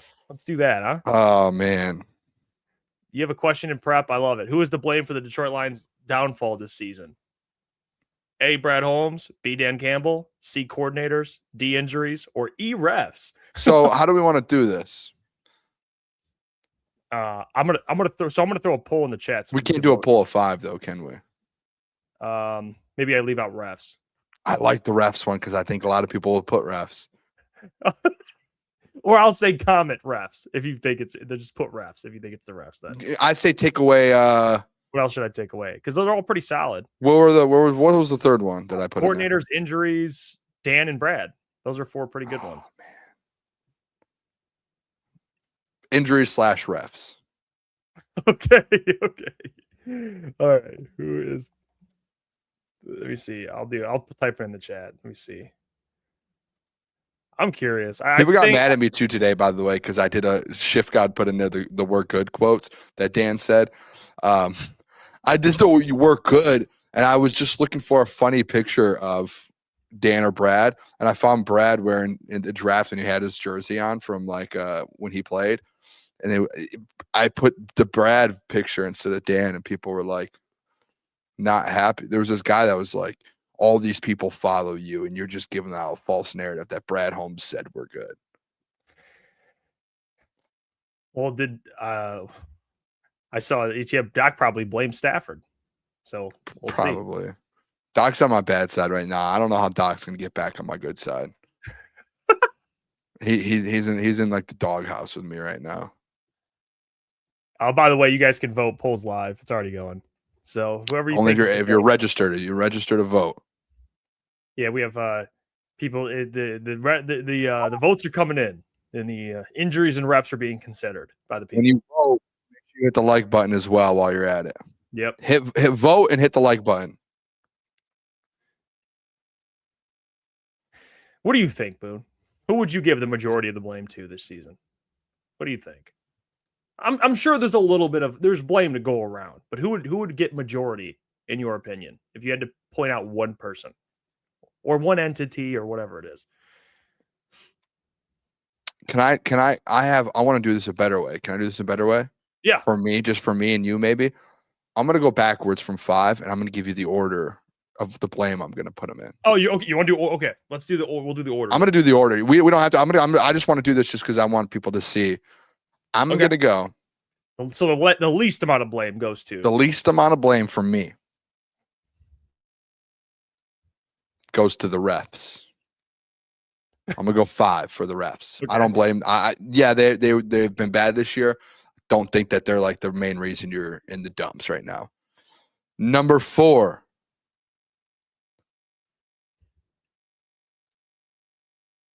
I'm going to go Dan Campbell. Actually, yeah, I'm going to go Dan Campbell. I'm going to go for Dan Campbell. I think Dan, honestly, for what Dan's had when it comes to injuries, and I know he hired the coordinators, but having to take over play calling in the schedule, I do think like the fact that Dan midseason had to start play calling, and yes, that is partially his fault. I think he's done a pretty decent job with that. I would have to go for like that. He controls the offense now, and they're the first in the NFL. Number 3, I will go coordinators. I'm not going to put him at number 2 because I do think they both are first time coordinators essentially. Like John Moore, and he's been a coordinator. He hasn't been a coordinator for so long. Essentially first time Shep, first time coordinator. I think there's blame to have guys ready and be in positions, but that one just kind of falls on, hey, like inexperience at the end of the day. Number 2, I will go injuries. I know I'm not going to, and I think there's a big gap in between 2 and 1. I'm going to go injuries, and that leaves for number 1. I'm going to have to go Brad Holmes. If I'm being honest, I hate to say it, but I'm going to go Brad. And I don't think this is a thing with Brad that leaks just like the trade deadline. I think this leaks back to the offseason. I think it leaks back to the last 2 drafts. Hasn't hit over the last 2 drafts, and you really haven't gotten any impactful players. I mean, your draft class from not this past one, but the year before, almost every single player, I think if not every player in that draft class is currently injured and is not playing football. That's not good, right? That's a full draft that you just missed on. You didn't get 1 or 2 guys currently helping this team out. This last one, you really don't have many besides Tate Ratledge that's really giving you a bunch. Tyleek a little bit, but not impactful to that point as a first round draft pick. And then I think Jeff, like I think call a spade, like in free agency, you brought guys back that you knew had injury history, you knew were still question marks in a year where you're supposed to be Super Bowl contenders and go all in. You didn't go all in, and you just took chances. You know what I'm saying? Like it's embarrassing in my opinion. And I think even at the trade deadline when you had opportunities, like, dude, we're in a group chat here with guys like Easy and stuff. And like, you know how many times, like every time there's like Monday Night Football, Thursday Night Football, like these big games where someone in there always just text about like a player that was a free agent that could have been to Detroit, and like we all brought up to go to Detroit, and Brad just passes on a cheap player too, you know, a vet minimum, and all the vet minimums that you signed have done nothing besides Roy Lopez, and you just did not have this offensive line ready. The defensive line still struggles. You just gave up 150 rushing yards. Secondary, I mean, we could talk about the safety group. Yeah, you brought in Avonte Maddox, but outside of that, like at least in the past, Jeff, you've had depth at the safety with Ife Melifonwu when he was healthy. You know, you had guys. You had CJ Garner-Johnson. Like, you had depth, right? You had those options. You just didn't have that this year, man. You didn't. And injuries hit, and you weren't prepared. After a season, you had injuries last year. So I'm going to go Brad at number 1. And I think that's a fair point. Yeah. For me. I will start. So give myself a fair point. Yeah, fair point, Booner. That's what I was like, I'll give myself a fair point. Thanks, Booner. It's like to sneeze. Thank you. Yeah, the Quinn Williams. You know what? I'll work backwards. I'm with you on the last spot. I'm going to go referees. Okay. I'm not doing the refs as one of the higher spots to blame. So last to blame, I'm going referees. All right. We agree there. At number 4. Wait, there's 5, right? Yeah. Number 4. I'm going injuries. I'm going injuries at 4. I think the injuries are impactful. Not having Kirby and Brian, it hurts. But at the end of the day, they were struggling with guys before they were hurt. So I think there's things that we have to look at too in a whole total of a season. Like with Laporta, they were losing and winning and losing and winning. With Brian, they were losing and winning, losing and winning. Now without them, it's even worse and harder to win. But I think the injuries, I'd put that at 4. At 3, I'm going to go coordinators. I think the coordinators deserve blame. Obviously, Calvin Shepard and John Moore have not been great. At least Calvin for half the year was, and the second half has dropped off significantly. And that's, you know, I said it before the year, and I even I'm going to admit this, I was wrong here again. I said I should have stuck to my gut. I said before the season, you can't go into the year with 2 rookie coordinators. And they brought in 2 basically rookie coordinators, and I said, man, I really like Calvin Shepard. Something tells me that he'll be a little different than just a rookie coordinator. I think him being a former player helps. I think him being a part of the team already helps. But clearly I should have stuck with my gut. And I should have said that, again, 2 rookie coordinators is a tough ask. Very, very tough ask. At number 2, I'm going to go Dan Campbell. And the reason why is because of what you said. I think he's the one who hired the coordinators. All right. So, and I get your point about him calling plays that obviously boosts him a little bit. But I think the coordinators have been, from John Moran getting demoted to Kelvin lately it's been a disaster with the defense. I think that responsibility falls on You have Dan at 2? Yes, because he's the one who hired them. And he's also the head coach. He's the head of the operation. So it's what we actually I just like Dan too much, man. It's you actually helped me. We had this conversation. You actually put me more onto throwing more blame on Dan at times, because you used to tell me he's the head coach, bro. Like, if this shit ain't going right, you got to go ahead. He deserves blame as well. So I think he should be above the coordinators because A, he hired them, and B, it's his operation. Like, he's the one that leads practice. He's the one that dictates, I get it. He's calling plays. It's been positive, but things are going to fall on Dan's shoulders. That's just the reality of it. You're the head coach. Just like when Sirianni messes up coordinators, you look at him. He's the head of it. Real quick. I'm so sorry. Just like we give him credit when he gets it right. He deserves the most credit when he gets it right. He deserves blame when he gets it wrong. That's how I look at it. I just had a vision. I feel like that's so Raven. Before you do your last one, imagine the Lions make the playoffs and go to the Super Bowl. That video of Klotz is going to be so bad. That would be such a bad video to look back on. That might put like 1 million views up. People, you know how many people are going to go back to that video if they made a run? If they made a run somehow, he's going to get cooked. Chances are low, but if they did, just looking back, it's just like, oh no. And that takes me to number 1. It's Melvin Brad Holmes. It's old Melvin. All right, it's Brad Holmes, man. It's the moves, some lack of moves. It's the, not getting the offensive line right. Believing in Marcus Davenport. Missing on some very important, timely draft picks. And, that's what it is. So, yeah, I think our number 1 and number 5 are pretty much correct here. I'm not blaming the referees. I think that's ridiculous. And number 1, Brad Holmes, he deserves responsibility. And I think to get this thing right, it's hard right now. I mean, you need Calvin Shepard in the defense to turn it up and just start playing like they did against the Eagles and play that type of defense, and the offense to keep playing the way they're playing. If you want to talk about winning a Super Bowl, you need everything to line up perfectly.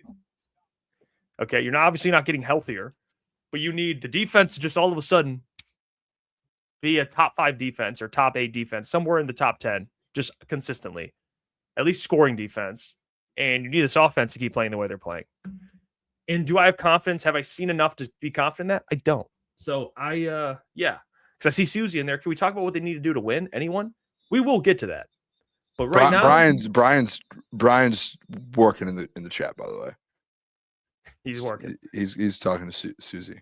But it's tough, man. Brad Holmes, this is he's got to look in the mirror. He's got to look in the mirror. Yeah. I hope he went out to dinner in LA with Les Snead. I hope he went out to dinner with him. I'm sure he did. I'm sure they had conversations, but I don't know, dude. I just think Brad, I think, and this is just my thought, the reason Brad's number 1 for me is I think Brad might have gotten caught up a little too much in the we want a dynasty, like we want to build long term, because I think I think he had like a sense of like, yeah, you want to build, like I think he's built, right? Like especially when you first take over a franchise like he did, like you do have to build first. You have to build the foundation, which I think when you are building the foundation, you do have to look to long term. But I do think there's a point to where when you do get to that, like you're a Super Bowl favorite, all right, now your mindset does have to flip. And all right, now you have to turn it into a Super Bowl winner, not a contender anymore, a winner. And when you go to a winner, that's when you have to start making, those bigger moves, and you have to go out on a limb, and you have to make like they asked Dan about it, and Dan's mentioned, like, I wouldn't say it's off the table for us to make splash moves. It just has to be right. Like I think you have to start making those splash moves, and especially, and I know they did with Za'Darius last year when Hutch went down, but you just have to have this roster. it didn't feel like it's been up to the level that it should be at. Even with without the injuries. I think with Kirby and them, that they probably have a little better chance. But like the fact that this offensive line isn't as good as it has been in the past, and you're in year 5 and your year 2 as a Super Bowl contender, that's like disappointing. Like you've regressed this year. After winning 15 games, you've regressed. After getting everyone back healthy. Not even like oh, they regressed. We knew they would regress by wins, but literally across the board. Yeah. I mean, wins, you knew that. 15, you knew that. We all had that conversation, 11, 12 wins this year. You're not going to get 15. But like you have regressed when it comes to some of these position groups and different things. You have. Like that's just a fact. And it's disappointing. Like defensive wise, like you're out a couple guys. But like again, you were 7th in points per game allowed last year. You were expecting this year for guys to step up and get better, and no one did. Like Terrion didn't do anything this year. Ennis Rakestraw hasn't played at all. DJ Reed was good, and then he got hurt, and he's bad. You don't have bad. Like you haven't gone out and made moves at the corner position, knowing that there's potential injuries at the trade deadline. Like Justin Simmons is out there, and you're not going after him. It's just like there's moves to be made, and I do think it might have hit. I think Doc brought up this a couple, maybe 5 or 6 weeks ago. I think it hit Brad and Dan at one point earlier this year that this offensive line isn't good enough to win a Super Bowl. And let's just get to next year. I really do think that. But I would like to see a different Brad Holmes this offseason. I would like him to be very active in free agency. I would like him to have a productive draft like he did the year that they got Sam Laporta, Brian Branch, and those guys, to where you're getting guys that can make an impact, at least 1 or 2 guys day one. And you know what I mean? Like I know people are like, that's a lot. He's done it before. He hasn't done it the last 2 years besides Tate Ratledge. Yeah, I mean, you talk about regression. Last year, they were very good at stopping the run without Aiden Hutchinson. And this year, they can't stop the run at times. I mean, they fail at doing that. So it's like they regress in some key ways. Stopping the run, running the ball. At times, they just look like they can't run the ball to save their life. They can't get pushed at the line of scrimmage. You see that more often than not. Offensive line issues. The only thing that's the 2 players, I would say, well, you probably can say like 4 players, 5 players that have been really consistent. I would say Goff's one of them. I would say Penei Sewell, even though he's been up and down. So maybe I wouldn't even say him. He's injured and stuff. He's going through a lot of stuff. Amon-Ra St. Brown, J-Mo. Yep. Like you say, like a handful of guys. Jack Campbell. Like there's probably only 4 or 5 guys you can say like every week you know what you're getting. After that, you really don't know what the hell you're getting. I mean, you don't. AQM, you have no idea. He could look like Lawrence Taylor, or he can look like Josh Paschal. All due respect. I mean, I don't know. That was mean. I just took a shot at Josh Paschal, but you get the point. He could be pretty much MIA. I don't know. And I think too, like again, like I don't want to get into, and we're going to have these conversations obviously in the off season, but I just like look back at some of like, I don't want to say Brad was like too fast to sign some of these guys and just pull the trigger on some of these guys. But like the Aleem one last year, like, did we really need to get that deal done?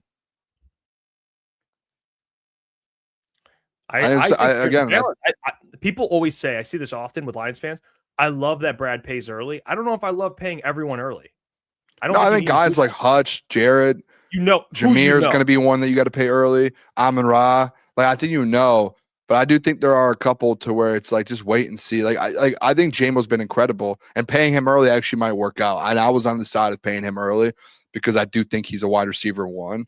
But he's one that you probably could have waited on just because of based off to know kind of if you can get a different wide receiver too, because it's a lot of money for 2 wide receivers.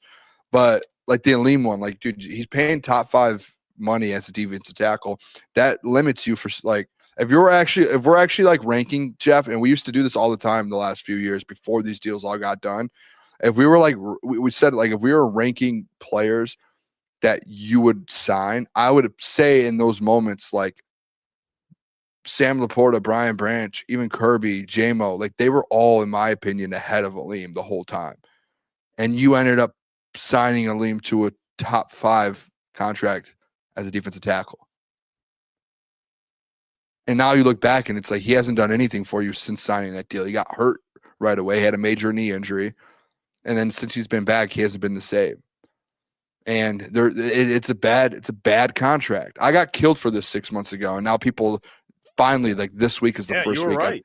I think people are coming around on it this week, finally. And it's like, it's such a bad deal, man. And I love Aleem, but to your point, Jeff, like, it's like the running back thing. You could draft a running back. Like, dude, you just drafted Tyreek in the first round. Why'd you just go get a first round defensive tackle if you just paid a defensive tackle top 5 money? That's the point with Brad, where it's like, you could have gotten, I don't know, like a Jahad Campbell. I know you have Derek Barnes, but like, even then, like, don't pay Derek. You get Jahad Campbell, and then you had, you know what I'm saying? Like, if you're going to pay Aleem, but you can't just sit here and pay everyone and then just draft the guys that are exactly the same and just sit there and be like, oh, well, we don't have safety depth. Oh, we don't have an offensive line. Oh, we don't have corner depth. Or we just keep drafting corners and we don't know how to hit on a corner. But Brad's like, hey, that's the best position I'm at. You know, look at the like offensive line thing has been, that's the most confusing to me, because you know what kind of court you need, to be successful, you need to protect your quarterback. It's the most obvious thing. Naming any quarterback, if you're not being protected, it's going to be difficult. All right. I know Jared's not mobile, so it's probably a little more than others, but still, any quarterback, if you're protected, you're going to have success. And you'd think Brad being around Jared and being around Les Snead and understanding that high-level quarterback play comes with a good offensive line, and he knows that. He's seen it here in Detroit the last couple of years. And then you go into the year with basically 2 rookies and Graham Glasgow at center, who's not nearly close to Frank Reich. It's not even close. And I got love for Graham, but it's just the reality. He's 30 plus. He's not getting better. We'll just say that. And then Decker is dealing with a lot of injuries. Like, there's so many question marks on the offensive line, and your entire offense has ran through that. And they've been able to overcome some of it. They're scoring points, but it's just like this team. What did they say? Brad and Dan, they always pride themselves at dominating the line of scrimmage, right? That's been the biggest thing. This year, they can't win at the line of scrimmage. It's crazy that they've switched, though, because when they built this team, they built it on the trenches. Like, their first draft pick and move as a franchise was Penei Sewell. First two picks were in the first round. Highest picks were Penei and Aiden. Yeah, and it's like, you've set that standard. And now you could argue, like, this year, like Tyreek, and they do believe. But how do you let it? It's not even that you didn't draft it. It's how do you let that slip through the cracks? Like, how did you allow not have, like, how is Giovanni Manu a guy that did they not trade up for Giovanni Manu? I don't remember. They might have. I know they traded up for Broderick. They might have traded up for Hendon. I don't know if they might have traded up for Giovanni. I don't know. I can't remember. But like, how are those guys like Colby Sorsdale? Like you pride yourself on like getting the offensive line right and keeping. How do you let that slip through the cracks of not having your offensive line ready this year? How? It makes no sense. Knowing Frank was close, even if Frank had one more year in him, you knew he was close. Yes. Like, you knew it. Even if he didn't officially say it, you knew it. We all knew it. I want to get, and the only other thing, like the roster wise, I think that's the worst right now is the safety position. That's one I think I can personally like take a step back. Because you didn't know Brian, like when Kirby went down, you're like, okay, we can get through it with Devontae. We could figure this out if Kirby does come back. But you just didn't know that Brian Branch one was going to happen. So that's where I think you can kind of a little bit put a little blame on the injuries. Yeah, those are 2 of your top 4 players on defense. Yeah, that's a big one. But like corner, like in my opinion, like the corner one. Yeah, I think DJ Reed was a great addition. We thought Terrion was going to be good. You drafted Terrion and he hasn't been great for you for 2 years. You're going into year 3 and he hasn't really given you much, right? You let Carlton Davis walk, who's been good in New England, has he not? Like he's been great. Him and Christian Gonzalez have been really good, and they're about to win potentially. Well, the problem is they're small corners. Terrion's the biggest corner they got. But if he's hurt, DJ Reed's essentially the same price though. It is those some of the decisions in the corners rooms, man. You've tried to draft a couple corners, you have not been able to hit on one yet. I don't know. I think there's just a lot of question marks going into this offseason. Let's see. Jesse says the DT this year though, Boone, because DT, Levi, Josh, Lopez are all off the books this year. You know All what's are depth on D-line. Do you know what's crazy? Is like Interior Jesse, line. like that next comment, they need to get tackles in the draft this year.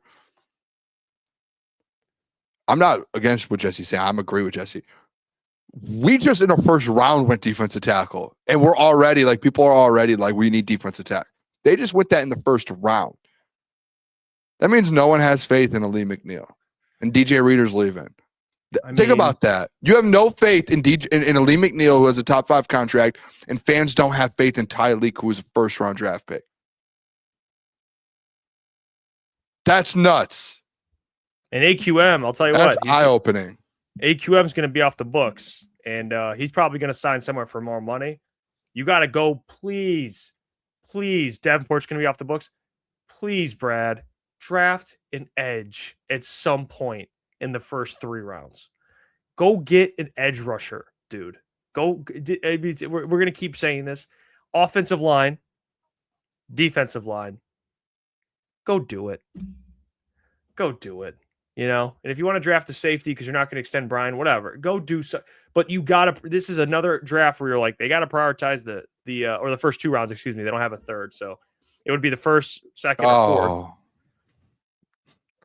Yeah, I did tune into. I wanted to see what Easy was saying on the heavies today, so I tuned in, and as soon as I clicked it on, Easy was. He said when they traded all those thirds, he said I pulled over. He said I had to look at my phone again. I thought it was so funny, dude. They don't have any thirds. Yep. So the first 2 rounds, offensive line. It's like decision making. Like really, like think about the offseason decision making. I just went over the defensive tackle with Aleem. You pay Aleem top 5 money, and 6 months later you draft the same essentially prototype type player as Aleem McNeil in the first round. You use a first round draft pick on Aleem McNeil. So you just paid him all that money on your books, and then you just used a first round draft pick essentially on Aleem McNeil. And then in the 3rd round, you go, oh, let's trade multiple thirds, essentially use 3 thirds, Jeff, to trade up for a wide receiver that we love. We're not going to use them. And then what we're going to do, we're going to use a 3rd round for a guy who you probably would make a wide receiver too. And then within 6 months, you pay your wide receiver too. That's supposed to be the guy you just gave all those 3rd round picks up for. So it's like the moves that Brad's making, he's like contradicting himself. It's like, let me pay this D tackle and then draft the exact same type of player. No, it's again. Let me draft this wide receiver and waste assets and then pay another wide receiver. It's you're not even doubling down like the wide receiver. You're tripling down. Mm-hmm. It is. Appreciate Cole for the $2. He says, when's the last time Brad made a great pick signing? I would say signing. I like, to be fair, I did like the DJ Reed signing. He just hasn't been himself. I mean, he just clearly hasn't. So I still think DJ Reed is a good signing when healthy and playing at his best. So draft, maybe I would. We got to put the bet to Aleem take, right? Ben Burns in the chat. I would say draft, though. I still like Tate Ratledge. I think Tate can be a pretty good player. I think Tate's one of the best pick out of the last 2 years. Would you say Ben Burns? Oh, yeah. Am I wrong?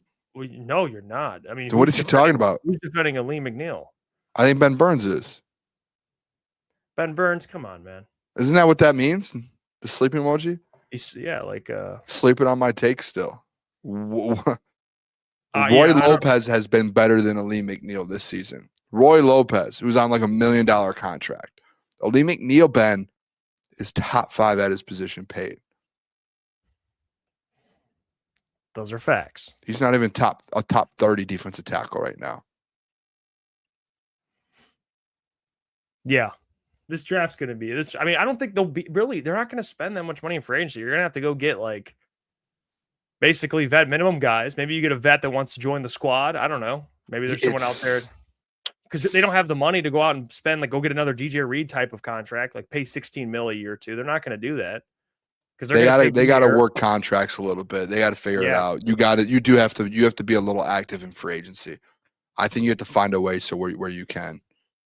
Like you can go get like guys on like the Cowboys got like Jadeveon Clowney for not that much. Like you got to go get guys for like cheaper cut. Maybe there'll be guys I want to play over here. I still think this is a destination guys want to come play for, but you got to go and get not Davenport injury riddled guys where you're taking a chance. I'm talking about guys that have decent resumes that are maybe at a point in their career they just want to go join a team and try and win a Super Bowl. Go be that aggressive, that type of aggressive, because they're not going to be able to spend a lot of money. That's just the reality. So, the draft's going to be very interesting. I don't know, but I always do fall back to the thing where it's like though, like I think it was you that brought this up last year in the draft. If you are expecting a draft pick to come in and like that's the you know what I'm saying. So that's why I think free agency, like you do have to find a way to free up some money. I don't know if that's a Taylor Decker thing. I don't know if that you see the Lions make like a big trade in the offseason to get some money off the books.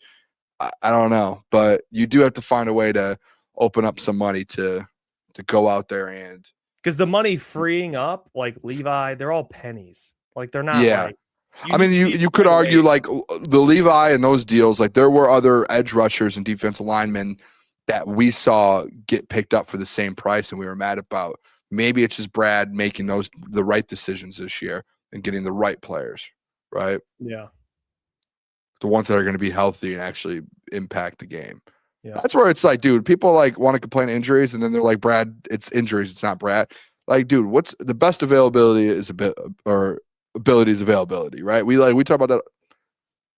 Why do we keep guys on this team that are injury prone?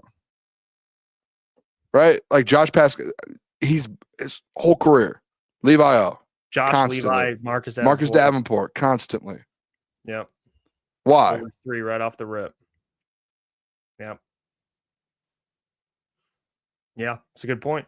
Ennis Rakestraw drafted him. Why did he on crutch time when we did the draft 2 years ago? Why did we say we do not want Ennis Rakestraw to get drafted to the Lions when we kept seeing him on mocks? What was the reasoning?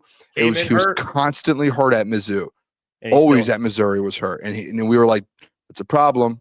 Guess what? He hasn't played in 2 years. And he's still hurt. That's actually when we had Scott Bischoff. He talks draft. We have him on pretty much every week leading up to the draft. He said, yeah, that's a player. He dealt with some injuries now. You know, he dealt with some injuries at Mizzou. And now he's hurt. So, again, not that it's his fault, but it's the reality. He just gets hurt. I don't know. A lot of guys Brad takes end up getting hurt. Or they're hurt coming in and then get hurt. That's where I think you deserve blame. If you draft a guy that's never been hurt and he gets hurt, it's like, okay. But like Emmanuel Mosley, like TG, like there's right here, TG Net. Emmanuel Mosley, he was hurt every year, comes in, hurt twice. Like waste of a move. Waste of a move. So yeah. I don't know what it is. All I know is the Detroit Lions are going 3-0.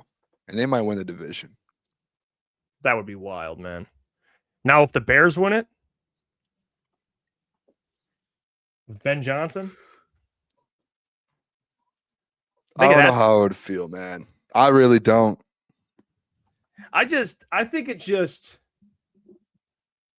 I would listen. I mean, this is very. There's two sides of this. One, the real feeling everyone should feel is pissed off. Okay, everyone should be pissed off at that. It's like, how can a guy, which we see it all the time in the NFL, it's not too surprising. Mike Vrabel's doing it with the Patriots. You hire a new coach, a really good coach, they turn around a franchise. It happens. Okay? Dan Campbell did it here in Detroit. But if Ben does it, we have to kind of think, everyone has to look back at all those takes during the summer that Ben couldn't coach. Ben couldn't motivate me to make a sandwich. That's what I was told. Who said that? Now, I'm saying people in the chat. I don't know if they're in the chat now, but there's a lot of people that said this guy can't coach. I don't know what you're saying, Jeff. You got to deal with this guy now. Okay? This is the reality. You got to deal with Ben Johnson from now on. All right? And the best case for the Lions is Caleb Williams just gets worse and sucks. I hope because he's been inconsistent this year, but I hope he's just like that forever. You don't want that man to get better. You just don't. Because then it's just like, it just makes it a little harder. Dennis Allen's done a great job too. Give him credit. That's a Yep. great hire. And Dan knew Dennis Allen, man. Like they had a connection.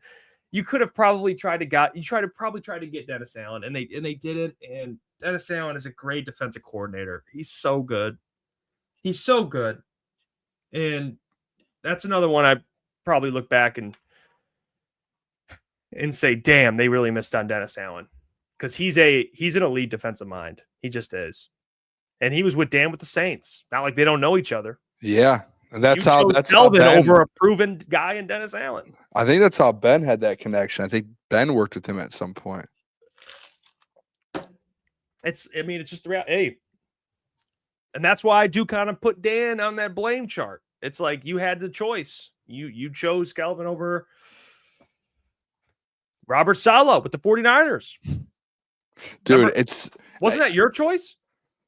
Yeah. Yep. He's doing a great job. Robert over there. Saleh. And they don't have, injuries everywhere, by the way. Injuries everywhere. And they keep winning. Nick Bosa's down, and they're still going to make the playoffs. Fred Warner. Everybody. Fred Warner. That's why when people are like making excuses for the Lions defense. Yeah, they make excuses for the Lions defense. The 49ers are about to win their division potentially. Or no, they won't. The Rams. They're about to win 11 games, though, either way. They have a chance, right, to win 11 games. Yeah. Maybe they have a chance still to win the division. How far back are they? They have to see. They're 10-4 with 3 games left. And they have the split with the Rams. They split. They have they have 3 games left, and they play the Seahawks still. And they play the Bears and the Colts. Like, they could go out and win 12 games, Jeff. And they have no Nick Bosa and no Fred Warner. Their 2 best defensive players out. And they still have 10 wins. That's why I have the injuries at 4. Injuries it's are insane, man. But I want to say this too. If we're talking about the division, the NFC North, Jeff, I do want to say, and I would think you agree. I think Ben Johnson right now is the second best coach already in the NFC or NFC North. Sorry. I think Kevin O'Connell's done good jobs. He's always lost. I think like year 1 to see what Ben's done, and like it's not just like on field, but like culture in Chicago. Like they love him in Chicago, and he's literally like he said he wants to do what Dan did in Detroit, and they did in Detroit in Chicago, and like he's walked in there year 1 and done it. And like I don't remember the last time I've remembered like Chicago Bears players actually wanting to be there and like being excited and like having the dinner. And it's like those post games that they have, man, like those players are fully bought in. They are bought in like we saw the Lions teams bought in these last few years. And put it in perspective, like right now they have a top 5 offense in the NFL. Last year, offensively, they were 31st. No, hold on. Yeah, 31st in yards per game, Jeff. And I think they were like 28th in points per game offensively. And Ben Johnson in 1 year comes in and they now are 9th in points per game. And they are 4th or 5th in yards per game. Instantly. Like instantly. Yep. It's shocking. It really is. And like defensively, like you can say they haven't been the best defensively. They've been really opportunistic. Yeah, they just get a lot of takeaways, which is something that the Lions don't do. Their defense, if you look at by the numbers, their defense is almost identical to the Lions. They give up around the same amount of points per game than the Lions. And I think they actually give up more yards per game than the Lions. The only difference is or they takeaways like 1. They currently lead the NFL in takeaways with 30 takeaways. They lead the NFL in takeaways. Yep. 30. Their differential in takeaways is plus 20. And the next highest is plus 14. So, and the Lions are actually plus 9, but I kind of, to be honest, I kind of put that more so on Jared Goff taking care of the ball this year. Jared Goff, can we just say this too, man? Shout out Hunch in the chat. I think it was shout out Hunch. New sign, Hunch. New sign. Was that USW Line who said it in the chat? I agree with him 1,000%. I think he said this is probably Jared Goff's best year because of all the shit he's had to deal with. Dude, yeah. I mean, he has 29 touchdowns and 5 interceptions right now. That's insane. I think all encompassing like the turnover, not what does he have? 5 turnovers? I think what you said. 5, what does he have? 5 interceptions. offensive line being below average, or at least average when they're playing well, and coordinator change mid-season. It's a great take. This is Jared Goff's best season as a Detroit Lion. Yeah, and based on the circumstances, for sure. You could argue he should be. I know they're 8 wins, Losing but like Sam Laporta, guy should be an MVP candidate. Like, he has all the numbers. I was looking at it today because I was kind of waiting for numbers to kind of fall in from yesterday for everything to update. The guy's third in the NFL, Jeff, in yards. He's fourth in completion percentage. He's second in touchdowns. He has, if you're talking about starters in the NFL, like full 14 game starters, he's tied with Matthew Stafford for the least amount of interceptions thrown at 5. See, that's crazy, man. Yeah. And his passer rating is second in the NFL, only to behind Matthew Stafford. And he's done that with a beat up offensive line and 2 different coordinators essentially throughout the year. See, that's insane. But you know what? You know what the crazy part about this is, Jeff? That people do is like Lions fans on Twitter and stuff still blame Jared Goff. They'd be like, Jared Goff needs to be better. Mm-hmm. How? Like, what else does he need to do? Nothing. And just people have like this syndrome with him. Call it the duck syndrome. Yeah, you see. All they could talk. All they care about is him throwing ducks. He could have the perfect game. Jared didn't do enough. Shut up. Drop your mailbag questions, because by the way, I've been waiting to bring this one up. James Pierce. How is he doing this year in Atlanta? Right. He's got 8 sacks with 3 games left. He's only a sack and a half behind Aiden. He's got 8. Yeah, didn't he have like 1 game though with like 4? Or am I? No, he's had his last. This is his last 1, 2, 3, 4, 5. This is his last 6 games. I might be thinking of someone else. 2 sacks, a sack, a sack and a half, a sack, and a sack. That's what he's done his last 6 games. Did we pass on him? He went 26th. So you didn't trade up for him.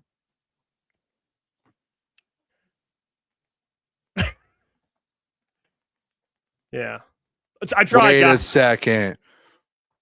They traded up. They traded for him, and I think the Falcons traded up for him, and I think the Lions were in a conversation to trade up, didn't trade up because they had Jalen Walker, and then they got James Pierce. They got 2 guys. It's coming back to me a little bit here. It's coming back to me. Marcus Valdes-Scantling, a touchdown. What a world. MVS? Yeah, haven't heard his name in a while. For who? Who's he playing for? He plays for the Steelers, I guess. With A-Rod? Had no clue. Shout out Hanch in the chat too.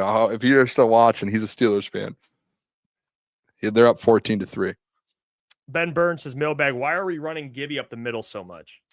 We're trying to figure the same thing out. That's a good. Yeah. When your weakness is your interior offensive line, I don't know. I get you have to. The defense has to respect it, but there are times where it's like, okay, this isn't working. All right, run the guy to the edges, get him out in space. It's just, yeah, I don't know. It's a good question. I don't have the answer for you because we see the same stuff on the watch parties. Jesse says Falcons moved up to get him. Jeff, Rams get their first round pick. Oh yeah, that's what it is. The Rams have 2 first round picks. Awesome.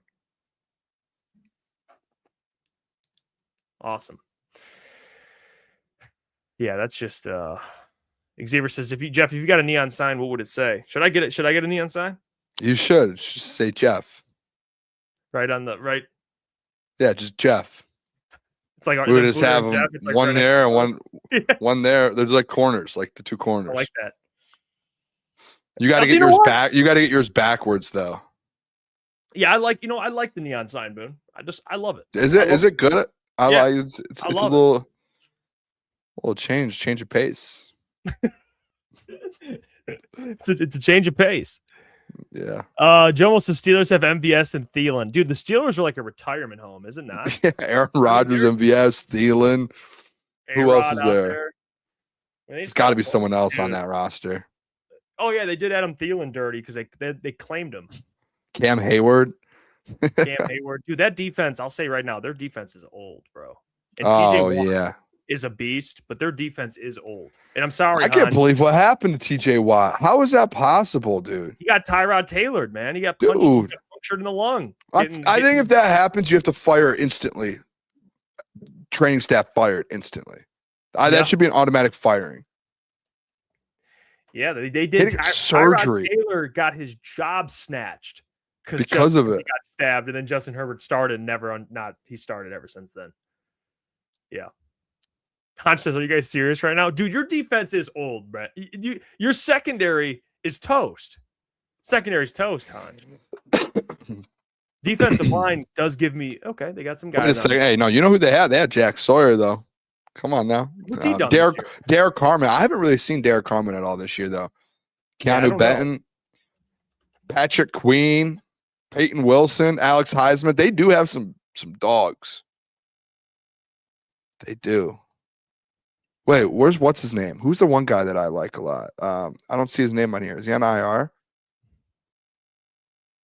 Where is he? Oh, Nick Herbig. He's a good player. Dude, Nick Herbig. I like him. I don't know why.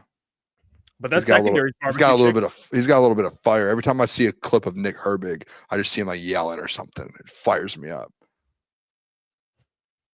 By the way, SW Line says, what's the infatuation with Kalen DeBoer at Alabama? Michigan has beaten him twice, and Alabama's noticeably softer since he took over. By the way, he said he's staying at Bama. Came out. Yeah, that's fine. I don't care. Yeah, screw him. It's fine.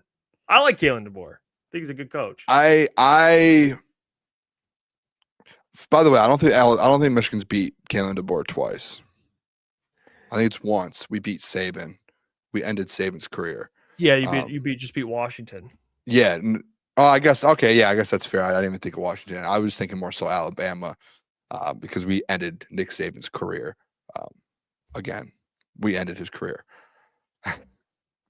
It's a hell of a thing to say. It's fun. It's good to know. Like, it's actually ended his career. I'm right. All right. You still got faith in Dillingham? He's still dude. Yes. Okay. You want to know why I have faith in Kenny Dillingham? I heard they're recruiting. I heard they're trying to get guys in the transfer portal right now. Still, I think everyone is. I mean, everyone is. Isn't that like a little concerning? You're like, yeah, no. Listen, I'm not. Listen, the only reason I'm still kind of on the Kenny Dillingham, and I haven't really caught up on anything today. So I know Jesse's in there. If he's heard anything today, or if anyone's heard anything, please let me know. I've just been online and stuff with Kenny Dillingham, Jeff.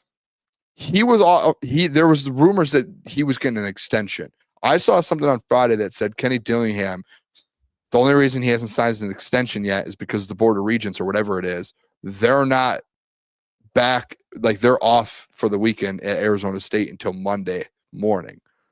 So in my opinion, I was like, okay, so I went into this week being like, if Kenny Dillingham doesn't sign, if I don't get a news of him signing an extension by the end of Monday night, there's a chance Michigan can still get him. And as of right now, I think Kenny Dillingham's still alive. And there was that video too of him getting like extremely emotional in the presser. And a lot of people were like, he loves this place so much, he's staying. I think when you get emotional like that, I think You're that's leaving. You considering being like, I love this place so much, it's going to be hard to leave. Mm. And he did. And people also were like, he made the comments of, I didn't talk to Michigan yet. Michigan hasn't actually, technically, I guess, from what I've heard today, the tweets I've read today, they haven't spoken with any coaches besides Biff because they're trying to figure out their AD situation. And they're trying to figure out that stuff before they actually officially speak with coaches. So they haven't spoke with technically Kenny Dillingham yet. So that's why he was like, I haven't spoke with them. Listen, I would love Kenny Dillingham. I like Biff. I just know what's going to happen with Biff. It's the same thing. Like, the hype is going to be there for the first year. And then, like, there's a reason he has his ass to shreds. Yeah, there's a reason he hasn't been a head coach at the high major D level, one level at like a Michigan. It's because he's a culture guy, but you need recruiting, culture, you need everything. You need a guy like Kenny Dillingham who's done it. So Yeah. Whittingham from Utah, by the way, Jomo, he's retiring, I believe. Kenny said he also said Michigan's one of the best jobs in the nation. Until he signs an extension, there's a chance. That's what I'm saying. And he was supposed to. They said the extension was on the table, and it was supposed to be done Monday, once the board gets there or is back at work. And I don't think he has signed today. If we get Kenny Dillingham, I'm telling you, dude, like everyone stays. He's very good at the transfer portal. He's gonna bring dudes in. You guys got NIL money. And he's got money. yeah. And he can, the recruits are gonna want to stay. Like that's a higher. If I'm Kenny Dillingham, if you want to win a national championship in the next 5 years, that's the job you take. You're not doing it. No, I'm out on Biff. I love Biff. I really do like Biff. What if they beat Texas? Yeah. Biff gets the hype. Dude, like, are you telling me like Kenny Dillingham's not winning a national championship at Arizona State? Like people are like telling me like it's hard to pull him away from there, and because like is it just because he's from there? They don't have anywhere near NIL funds. Dude, he's like. You have to take an opportunity. You may never have an opportunity like this again, or you might, but like this. For Michigan, you know, like it's opening. It's there's an opening. You know, like you take it. It's like Matt Campbell. Matt Campbell was at Iowa State for a while. Penn State opens up. He's like, "Fuck this, I'm out." I gotta do it. Michigan's bigger than Penn State. And he was at Iowa State for a while. Loved it there. His family loved it there. And he's like, I got to take this job. It's the same thing with Kenny Dillingham. You think he'd be like, dude, it's Michigan. Like, I got to go here. The funds. The recruit, the players, I'm coaching better players, legacy, you know, I don't know. It would be hard for me to imagine that he would, if he's legitimately offered, he would deny it and stay at Arizona State. That would be surprising to me. That would be surprising to me.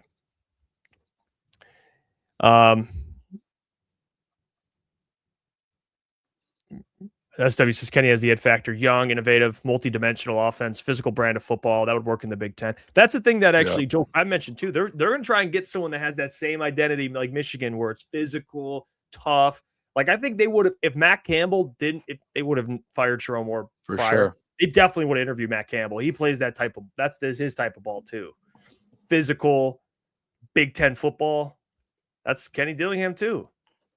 So you got to have the right fit as well. You can't just go hire a big name. Did you know, by the way, I just saw this. Do you know the Lions pursued Matt Campbell before they hired Dan Campbell? Did they interview him? Yeah, I think I from what I remember, I could be wrong. He's interviewed for multiple head coaching gigs in the NFL. It was so I'm reading right here. It was reported that Matt Campbell turned down an 8-year, almost $70 million contract from the Detroit Lions, and then Dan Campbell got the job. So the Lions offered allegedly. Are you serious?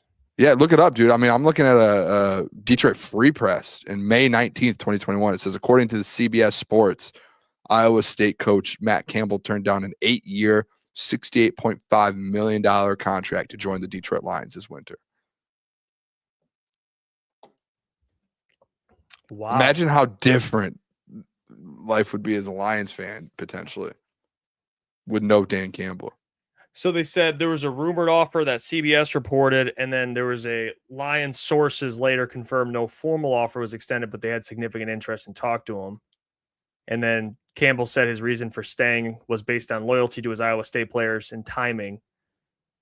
And then the Lions hired Dan Campbell. So Dan Campbell wasn't even the first choice. How crazy is that? Wow. I remember hearing this like a couple years ago. 8 years for 68. I mean, that's a lot of money. He turned $70 million down. Damn. That's almost 10 a year, right? Yeah. And you know that coaching money, it's guaranteed, man. You get fired, they pay you out. So that's so crazy that he turned. It worked out though, obviously. Dan Campbell's a great coach, but it's kind of crazy to think you almost had a college coach jump in and take over. Do you think Dan got paid the same amount? I don't know. Usually those situations, I don't know. I don't think so, because Matt Campbell, bigger name. He's a head coach in college. Dan was an assistant head coach, never been a head coach. They paid him probably less. His contract he just signed is probably way more. A lot. Because they don't have to share that. They don't have to share those numbers. You can find them, but like they just, how they announce Dan gets extended. It just says we've extended Dan Campbell and Brad Holmes. They don't. Yeah. You don't have to share the money they make. It doesn't really show here. He was making. It said in 2025. It suggests he was making around $4 million annually. Yeah. See, about half. Now it says that sources suggest a significant jump to $15 million. So he got about half of the offer that Matt Campbell did. Oh yeah, like 30 a year. Mm-hmm. Wow, no question. Hey, tomorrow Klotz will be on. I saw people asking they want to see the Klotz video. We'll play it tomorrow. We'll have Klotz on. We'll play it before he. Yeah. We'll get Klotz on. We'll talk about it. Appreciate you. Well, hit the like button on the way out. Hit that like button. I think we had last time I checked like 40, 50 likes. Keep hitting the like button. And we'll catch you guys tomorrow when Klotz joins the show. But until then, we will catch you all. Peace. Love you guys.